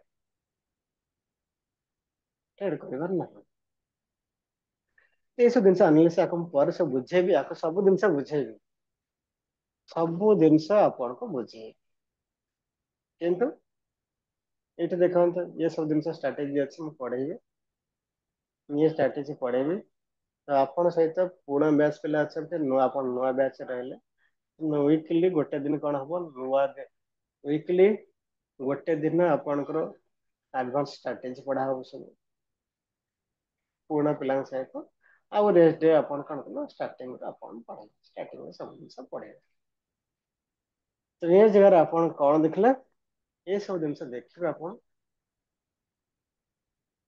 आपन बुझिया कथा कहनी अपन तो पढ़ानी आपको जिनस आपन सब जिन देखिए प्लेन चार्ट देखिए प्लेन चार्ट देखिए ता सहित ये चार्ट को देखते कौन फरक मार्क कर आपन ट्रेड दिया हो ये सब जिन किसी कह ये सब जिन आपको लाइव मार्केट ऑब्जर्व करने खाली आप ऑब्जर्व करें किसी जिन करना किसी जिन करें ये सब जिन ये कौ स्ट्राटेजी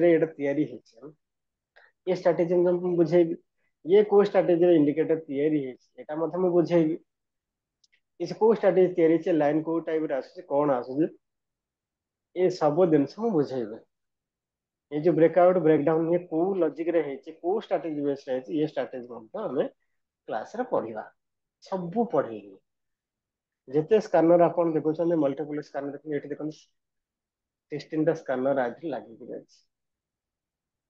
16 स्कानर लगे आउर देखिए ये देखिए आ भितर आहुरी बहुत स्कैनर आजकल लगे अच्छे ये सब जिनस कौन आम क्लास जहाँ जहाँ सब जिन पढ़ा यही लॉजिक बेस सब ये सब जिन कर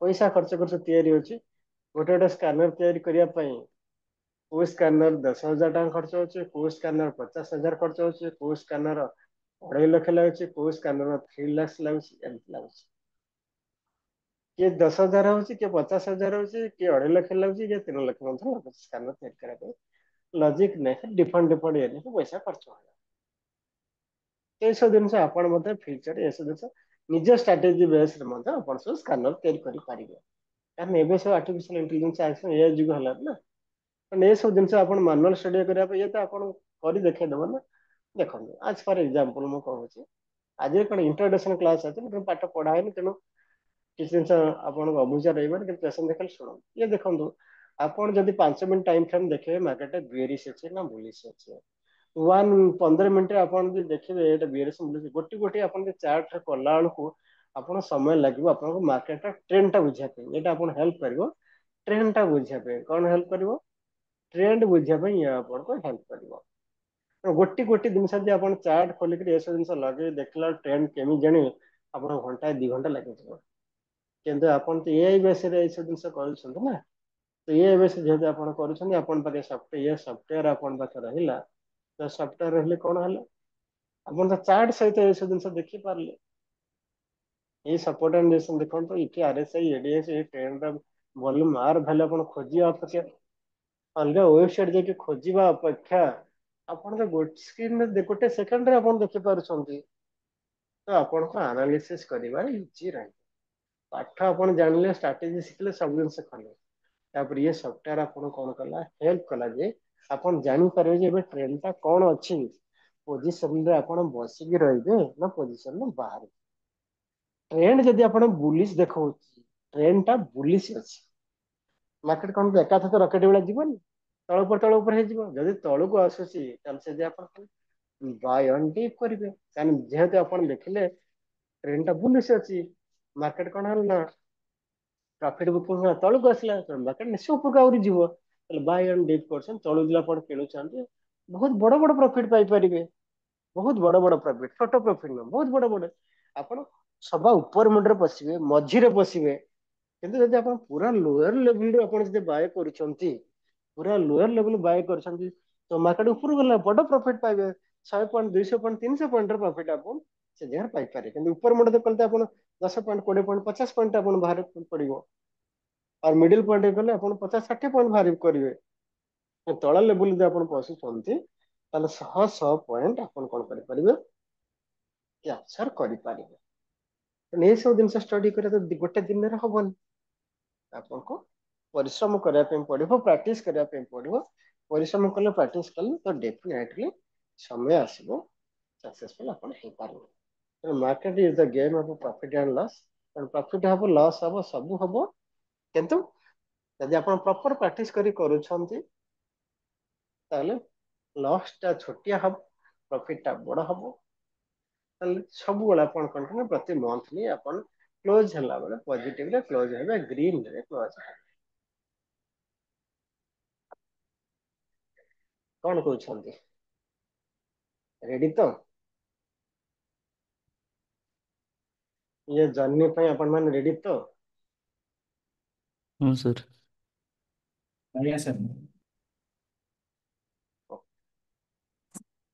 ताहले आम काम हला आजी काम कौन करवा आज करवा हम्म। आजी काम जी रखे काली की अभ्यास कर पशा पाली तेणु से अलसा पलटि जाए सर्टकट पैसा पशा पाली सर्टकट पैसा इनकम करने चेष्टा करे गैम्बलिंग कर पैसा इनकम करे भाई से पॉसिबल तेणु आज काम आज करने पड़ो ता सहित काली काम आज किसी करने पड़ो जदि एमती मेंटालिटी करी आपण काम करेंगे डेफिनेटली सब सेक्टर रे आपण सक्सेस हो पारिबे एबे आपण मन रे किछि क्वेश्चन और किछि कहया पे चाहती एबे कहि पारम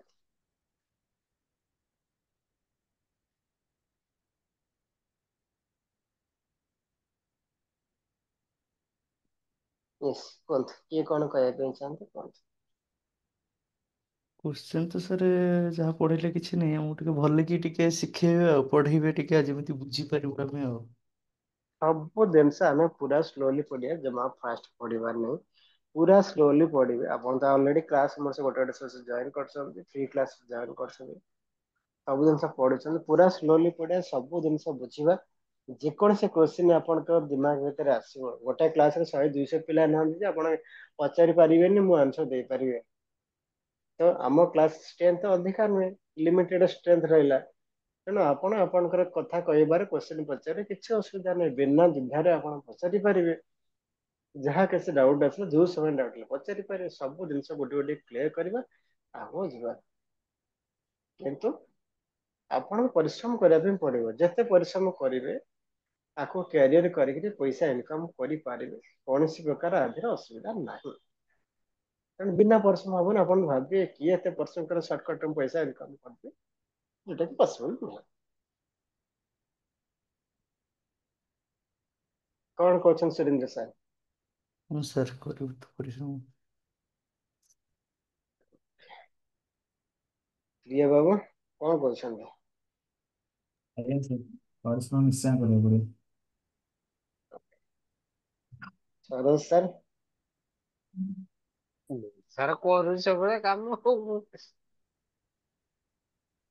ଆପଣ ମଝିରେ ମଝିରେ ବହୁତ ସର୍ଟକଟ ଖୋଜୁଛନ୍ତି ଯଦି ସର୍ଟକଟ ଦିମାଗ ଭିତରେ ଥାଏ ତାକୁ ଆସ୍ତେ ଆସ୍ତେ ମାଇଣ୍ଡରୁ ଆଉଟ କରିଦିଅନ୍ତୁ ଏବେ ନାଇଁ ଫୋକସ କରନ୍ତୁ ସର୍ଟକଟ ହବନି।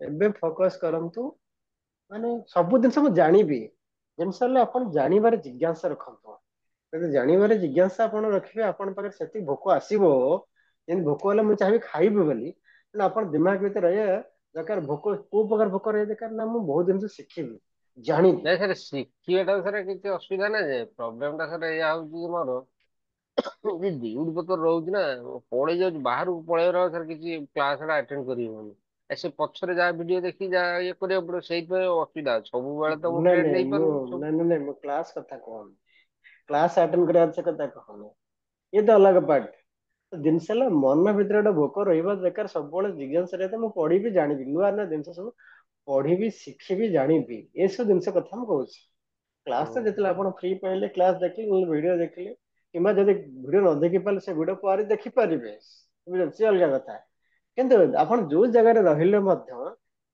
ମାନେ ଜଣକ ମୁଁ ତ 18 ଘଣ୍ଟା ଡ୍ୟୁଟି ପଡିଲା ଆଜି ତ ମତେ 18 ଘଣ୍ଟା ଡ୍ୟୁଟି ପଡିଲା ମୁଁ ଆଜି କେମିତି ପଢିବି ବଡି ତ ଟାୟାର୍ଡ ହେଇଯାଇଥିବ ଏଇଭଳିଆ ଭାବନା ରହିବନି ମୋ ପାଖରେ ପ୍ରବଳ ଲୋକ ଅଛନ୍ତି ପ୍ରବଳ ଗହଳି ଅଛନ୍ତି ମୁଁ କେମିତି ପାଠ ପଢିବି ଏଇ ପ୍ରକାର ମେଣ୍ଟାଲି ପାଠ ପଢିପାରିନି ଦେଖିବେ ଆପଣ ମାନେ ନିଜ ଲାଇଫରେ ମତେ ଦେଖିଥିବେ ପ୍ଲସ ନିଜ ଆଖିରେ ମତେ ଦେଖିଥିବେ ଯେତେବେଳେ ଯେତେବେଳେ ଯାଉଥିବେ ଗାଡିରେ ଗଲାବେଳେ ପିଲା ଦେଖିବେ ବହି ଧରି ପାଠ ପଢୁଥିବେ ଟ୍ରେନରେ ଗଲାବେଳେ ବହି ଧରି ପାଠ ପଢୁଥିବେ ଏକ୍ଜାମ ଦେବା ପାଇଁ ଯାଉଛନ୍ତି ନା ସପୋଜ ବାହାରକୁ ଏକ୍ଜାମ ଦେବା ପାଇଁ ଯାଉଛନ୍ତି ଟ୍ରେନ ଗଲେ ପଢି ପଢି ଯାଉଥିବେ ଟ୍ରେନ ତ ବହୁତ ହୋ ହଲା ହଉଥିବ ବସ ରେ ମଧ୍ୟ ଯାଉଥିବେ ବସ ରେ କିନ୍ତୁ ବହୁତ ହୋ ହଲା ହଉଥିବ ତାହା ଭିତରେ ବହି ପାଠ ପଢୁଥିବେ କଥା ତ ହେଲା କଣ ଯେତେବେଳେ ପଢିବାର ସାଇକୋଲୋଜି ଆପଣଙ୍କ ପାଖେ ଆସିଗଲା ମେଣ୍ଟାଲିଟି ଆସିଗଲା ଯେ ଆପଣ ଚତୁଃପାର୍ଶ୍ଵ ଯାହା ବି ହଉ ଆପଣ କିଛି ଫରକ ପଡିବେନି ଯେତେବେଳେ ଆପଣ ପାଠ ଭିତରେ ହଜିଯିବେ ନା ଆପଣ ନାଇଁ ଚତୁଃପାର୍ଶ୍ଵରେ ସାର୍ କଣ ହଉଛି ପଢି ଆପଣ ସେ ହଉଛି ଭୁଲିଯିବେ ପଢି ହଉଛି ସାର୍ ପଢି ହଉନି କାଇଁ ସିଷ୍ଟମ ଟା ଏଇଆ ସୁବିଧା ଟା ମୋ ପାଖରେ ଗୋଟିଏ ଅଛି କେବଳ ଯା ମୁଁ ଯେତେ ସମୟ ଅଫିସରେ ରହିପାରୁଛି ମ୍ୟାକ୍ସିମମ୍ ସମୟ ସିଷ୍ଟମ ଟା ମୋ ଆଖି ଆଗରେ ରହିପାରୁଛି ଆଉ ସେଇଟା ହଉଛି ସୁବିଧା ଆଉ ନହେଲେ ଅଲଗା କିଛି ସେମିତି ଅସୁବିଧା ନାହିଁ ମୋ କହିବା ପଏଣ୍ଟ ହେଲା ଯେତେ ସୁବିଧା ଅସୁବିଧା ଥାନ୍ତୁ ନା କାହିଁକି ସମୟ ବାହାର କରି ପ୍ରତିଦିନ କିଛି ନା କିଛି ଆପଣ ପଢିବାର ଅଛି ଆନାଲିସିସ୍ କରିବାର ଅଛି କାଲି ମାର୍କେଟରେ ଟ୍ରେଡ କରିବା ଯିବା ପୂର୍ବରୁ ଆପଣ ରାତିରେ ଆପଣ ପ୍ରପର ଆନାଲାଇସିସ୍ କରିଥିବା ଦରକାର ଆନାଲିସିସ୍ କଲା ପରେ ଆପଣ ଟ୍ରେଡ୍ ନେବେ ଦ୍ୟାଟ ନଟ୍ ମିନ୍ସ ଆନାଲିସିସ୍ ଯାହା କରିବେ ସେଇଟା ଯିବନି ମୁଁ ସବୁବେଳେ ଦେଖିବେ ବେଳେବେଳେ ଦେଖିବେ ଏଇଠି ଏବେ ଆଗରୁ ତ ବନ୍ଦ କରିଦେଇଥିଲେ ଏବେ ପୁଣି ଚାଲିଛି ଗୋଟେ ଗୋଟେ ଷ୍ଟକ୍ ଦେଇଥିବି ଉପରକୁ ଯିବା ପାଇଁ ବାୟ ଅଭବ ଦିସ୍ ଗଲାନି ବ୍ରେକ୍ କଲାନି ଗଲାନି ଆମର ସେ ନ୍ୟୁଜ ଥିଲା ସବୁ ଜିନିଷ ଥିଲା ଉପରୁ ଯିବାର ସମ୍ଭାବନା ଅଛି ଗଲାନି ଗଲାନି ତ କିଛି ଅସୁବିଧା ନାହିଁ ସବୁବେଳେ ଯିବ ବୋଲି ମାନେ ନାହିଁ କିନ୍ତୁ ଯିଏ ଗଲା ପୁରା ରକେଟ ଭଳିଆ ଗଲା ଯିଏ ଗଲା ପୁରା ରକେଟ ଭଳିଆ ଗଲା ତ ସେଥିପାଇଁ କଣ କରିବା ପାଇଁ ପଡିବ ନା ଆମକୁ କାଲିର ମାର୍କେଟ ଓହ୍ଲେଇବା ପୂର୍ବରୁ ଆଜି ରାତିରେ ପ୍ରପରଲି ହୋମୱାର୍କ କରିକି ଓହ୍ଲେଇବା ପାଇଁ ପଡିବ। ଯଦି ହୋମୱାର୍କ କରିକି ଆପଣ ଯାଉଛନ୍ତି, ପ୍ରପରଲି ହୋମୱାର୍କ କରିକି ଯାଉଛନ୍ତି, that is no guarantee 100% success ହବାର। କିନ୍ତୁ ବଡ ଲସ୍ ହବାର ସମ୍ଭାବନା ନାହିଁ। ଛୋଟ ଲସ୍ ରେ ଆପଣ ବାହାରି ଯାଇପାରିବେ, ତା ସହିତ ଟ୍ରେଡ୍ ନ କରିପାରନ୍ତି। ତେଣୁ ମାର୍କେଟ ଓହ୍ଲେଇବା ପୂର୍ବରୁ ପ୍ରପରଲି ହୋମୱାର୍କ କରିକି ଓହ୍ଲେଇବାର ଅଛି। ଯଦି କରିବେ ତାହେଲେ ଆପଣଙ୍କର ସକ୍ସେସ୍ ହବାର ସମ୍ଭାବନାଟା ଆସ୍ତେ ଆସ୍ତେ ବଢି ବଢିକା ଯିବ। ଓକେ, ଆଉ କାହାର କିଛି କହିବା ଅଛି ଯଦି କୁହନ୍ତୁ।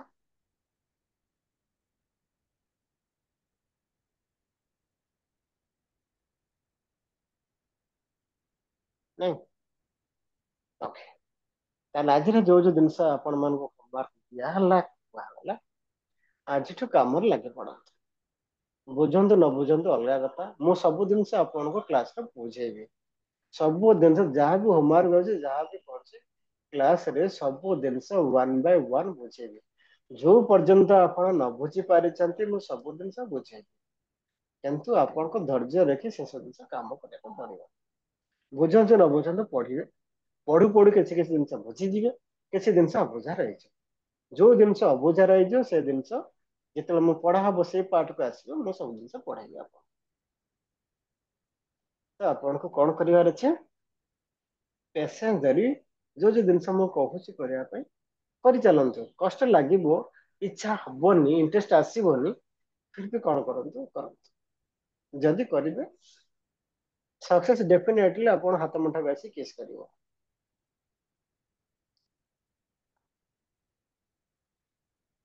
ତେର ସେ ଓକେ, ପାଥ ଟା ଜାଣିବା ଦରକାର ଯେ କୋଉ ପାଥରେ ଆମେ ଏଇଭଳିଆ ଇଏ କଲେ ଆମେ ଜାଣିପାରିବୁ। ସବୁ ଆପଣଙ୍କ ଷ୍ଟେପ ବାଇ ଷ୍ଟେପ ଏମିତି ଯିବେ, ସବୁଥିରେ ଷ୍ଟେପ ବାଇ ଷ୍ଟେପ ମୁଁ ସବୁ ଜିନିଷ ଆପଣଙ୍କୁ କହିବି। କୋଉ ପ୍ରୋସିଜର ଆପଣ ଯିବାର ଅଛି, ଷ୍ଟେପ ବାଇ ଷ୍ଟେପ ସବୁ ଜିନିଷ କହିବି।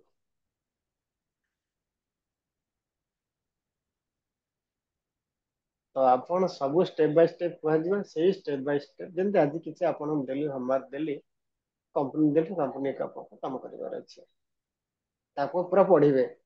ନେକ୍ସଟ କଣ ହେଲା ନା ଆପଣ ଚାର୍ଟ ବସିକି ଦେଖିବେ। କଣ କରିବେ, ପ୍ଲେନ ଚାର୍ଟ ବସି ଦେଖିବେ। ପ୍ଲେନ ଚାର୍ଟ ବସି ଦେଖିଦେଲା ପରେ ତା ସହିତ ଆପଣ କଣ କରିବେ, ଆକୁ ଲଗେଇକି ଦେଖିବେ। ଏଇଟା ଦଉଛି ଏଥିପାଇଁ କି ପ୍ଲେନ ଚାର୍ଟ ଦେଖିବେ ପ୍ଲସ ଏଇଟା ଦେଖିବେ, ଦିଟା ଦେଖିବେ। ପ୍ଲେନ ଚାର୍ଟରେ ଆପଣ କଣ ବୁଝିଲେ, ନହେଲେ ଗୋଟେ ମୁଁ କାମ କରୁଛି, ଗୋଟେ ସପ୍ତାହ ଆକୁ ଆପଣ ଦଉନି, କନଫ୍ୟୁଜନ ଦେବ। ଗୋଟେ ଦେଲେ ଆପଣ ଲଗେଇକି ଦେଖିବେ, ଗୋଟେ ସପ୍ତାହ ଛାଡି ଦିଅନ୍ତୁ, ନେକ୍ସଟ ୱିକରେ ମୁଁ ଆକୁ ଦେବି। ଆପଣ କେବଳ ଗୋଟେ ସପ୍ତାହ ପ୍ଲେନ ଚାର୍ଟ ଦେଖନ୍ତୁ। କଣ ଦେଖିବେ, ଏଇ ପ୍ଲେନ ଚାର୍ଟ ଦେଖନ୍ତୁ। ଗୋଟେ ସପ୍ତାହ ଆପଣ ପ୍ଲେନ ଚାର୍ଟ ଅବଜର୍ଭ କରନ୍ତୁ। କଣ ଅବଜର୍ଭ କଲେ, ଯୋଉଥିରେ ଅବଜର୍ଭ କରୁଛେ ଆପଣ ଆଇଦର ଏନି ଷ୍ଟକ ରେ କରନ୍ତୁ, ନିଫ୍ଟିରେ କରନ୍ତୁ, ବ୍ୟାଙ୍କ ନିଫ୍ଟି କରନ୍ତୁ, ଫିନ୍ କରନ୍ତୁ, ଆପଣ କଣ ଅବଜର୍ଭ କରିଛନ୍ତି ମାର୍କେଟ ସରିଲା ପରେ ଆପଣ ନୋଟ ଡାଉନ କରିବେ। ମାର୍କେଟ ସରିଗଲା ପରେ ଆପଣ ନୋଟ ଡାଉନ, ମାର୍କେଟ ଭିତରେ ନୋଟ ଡାଉନ କରୁଥିବେ, ମାର୍କେଟ ଭିତରେ ନୋଟ ଡାଉନ କରୁଥିବେ, ମାର୍କେଟ ସରିଗଲା ପରେ ନୋଟ ଡାଉନ କରୁଥିବେ ଏ ଚାର୍ଟରେ ଆଜି କଣ କଣ ସବୁ ହେଇଛି ଆମେ ପଢିନେ। ବିନା ପଢିକିରି ଆପଣ ଯାହା ଆପଣଙ୍କ ପାଖରେ ନଲେଜ ଅଛି, ବିନା ପଢିକିରି ଆପଣ ତାକୁ ଦେଖିଲେ, ପଢି ସାରିଲା ପରେ ଆପଣ ଦେଖିବେ ଡିଫରେନ୍ସ କଣ ରହୁଛି, ତ ସେଇଟା ମାର୍କ କରିବେ। ଆପଣଙ୍କ ସବୁ ଜିନିଷ ଭାଇ କହିଲି, ଯଦି ଆପଣ ଇଣ୍ଟରଭ୍ୟୁ କରିବା ପାଇଁ ଚାହୁଁଛନ୍ତି, ଏଇ ଚାର୍ଟ ଭିତରେ ସବୁ ଜିନିଷ ଭାଇ ଲୁଚିକିରି ଅଛି। କଣ ଅଛି, ସବୁ ଜିନିଷ ଆରି ଭିତରେ ଲୁଚିକିରି ଅଛି। ସବୁ ଜିନିଷ ଆପଣ ଆ ଭିତରେ ଲୁଚିକିରି ଅଛି, ତେଣୁ ଆପଣଙ୍କୁ ଖୋଜିକିରି ବାହାର କରିବାର ଅଛି। ଯଦି ଖୋଜିକିରି ବାହାର କରିଦେଲେ, ସବୁ ଜିନିଷ ଜାଣିଗଲେ, ଆଉ ତାହେଲେ କିଛି ଅସୁବିଧା ହବନି, ସକ୍ସେସ୍ ଡେଫିନେଟଲି ଆପଣଙ୍କ ପାଖକୁ ଆସିବ। ତ ଆଜିଠାରୁ ଆପଣ ସଂକଳ୍ପ ନିଅନ୍ତୁ, ଟାଇମ ବାଛି ଦିଅନ୍ତୁ। ଲାଇଭ ମାର୍କେଟ ଯେତେବେଳେ ରହିବେ ପୁରା ଇଏ ଚାର୍ଟ ଷ୍ଟଡି କରିବେ।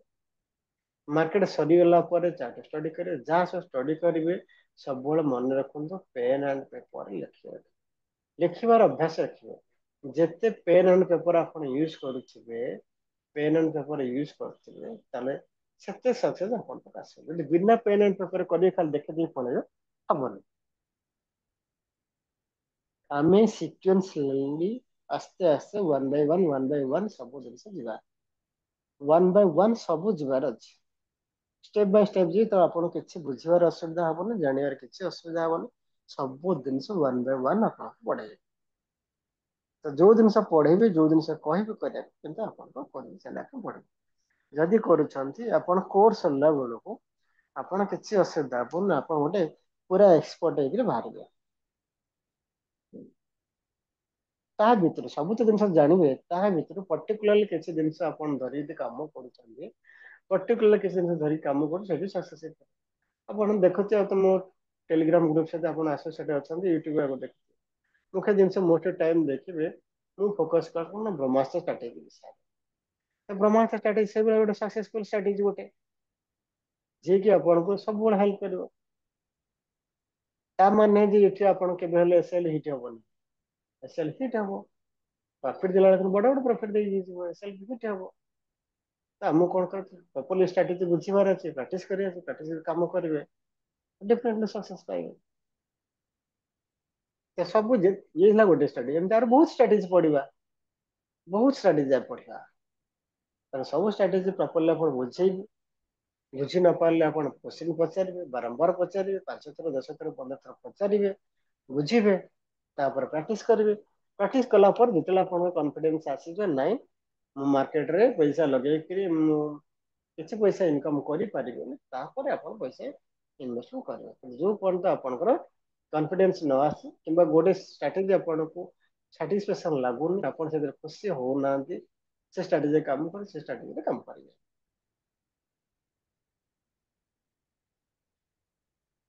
आउ कार किसी पचार अच्छे किसी कहबार अच्छे कौन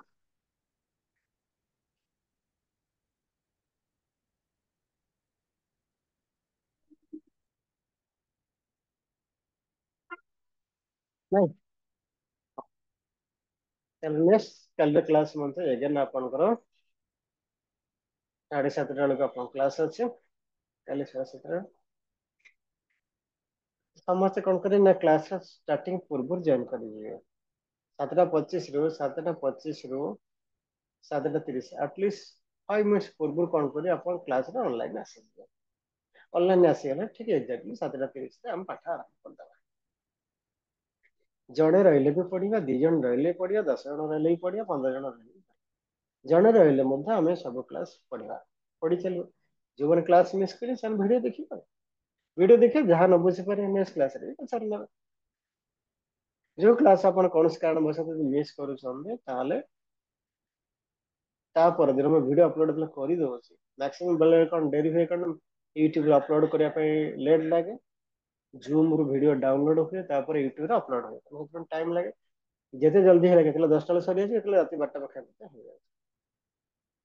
आप आज न देखी पारे कल सका देखे अर्थात क्लास स्टार्टिंग हवा पूर्व आप वीडियो देखी दे जदि क्लास मिस कले जदि देखी दौरान जहाँ किसी डाउट थी असुविधा थी आप नेक्स्ट क्लास पचारि पारे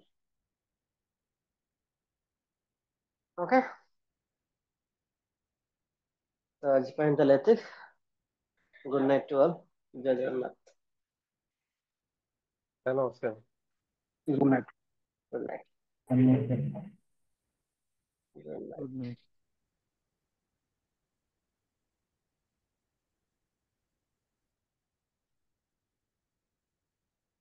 ये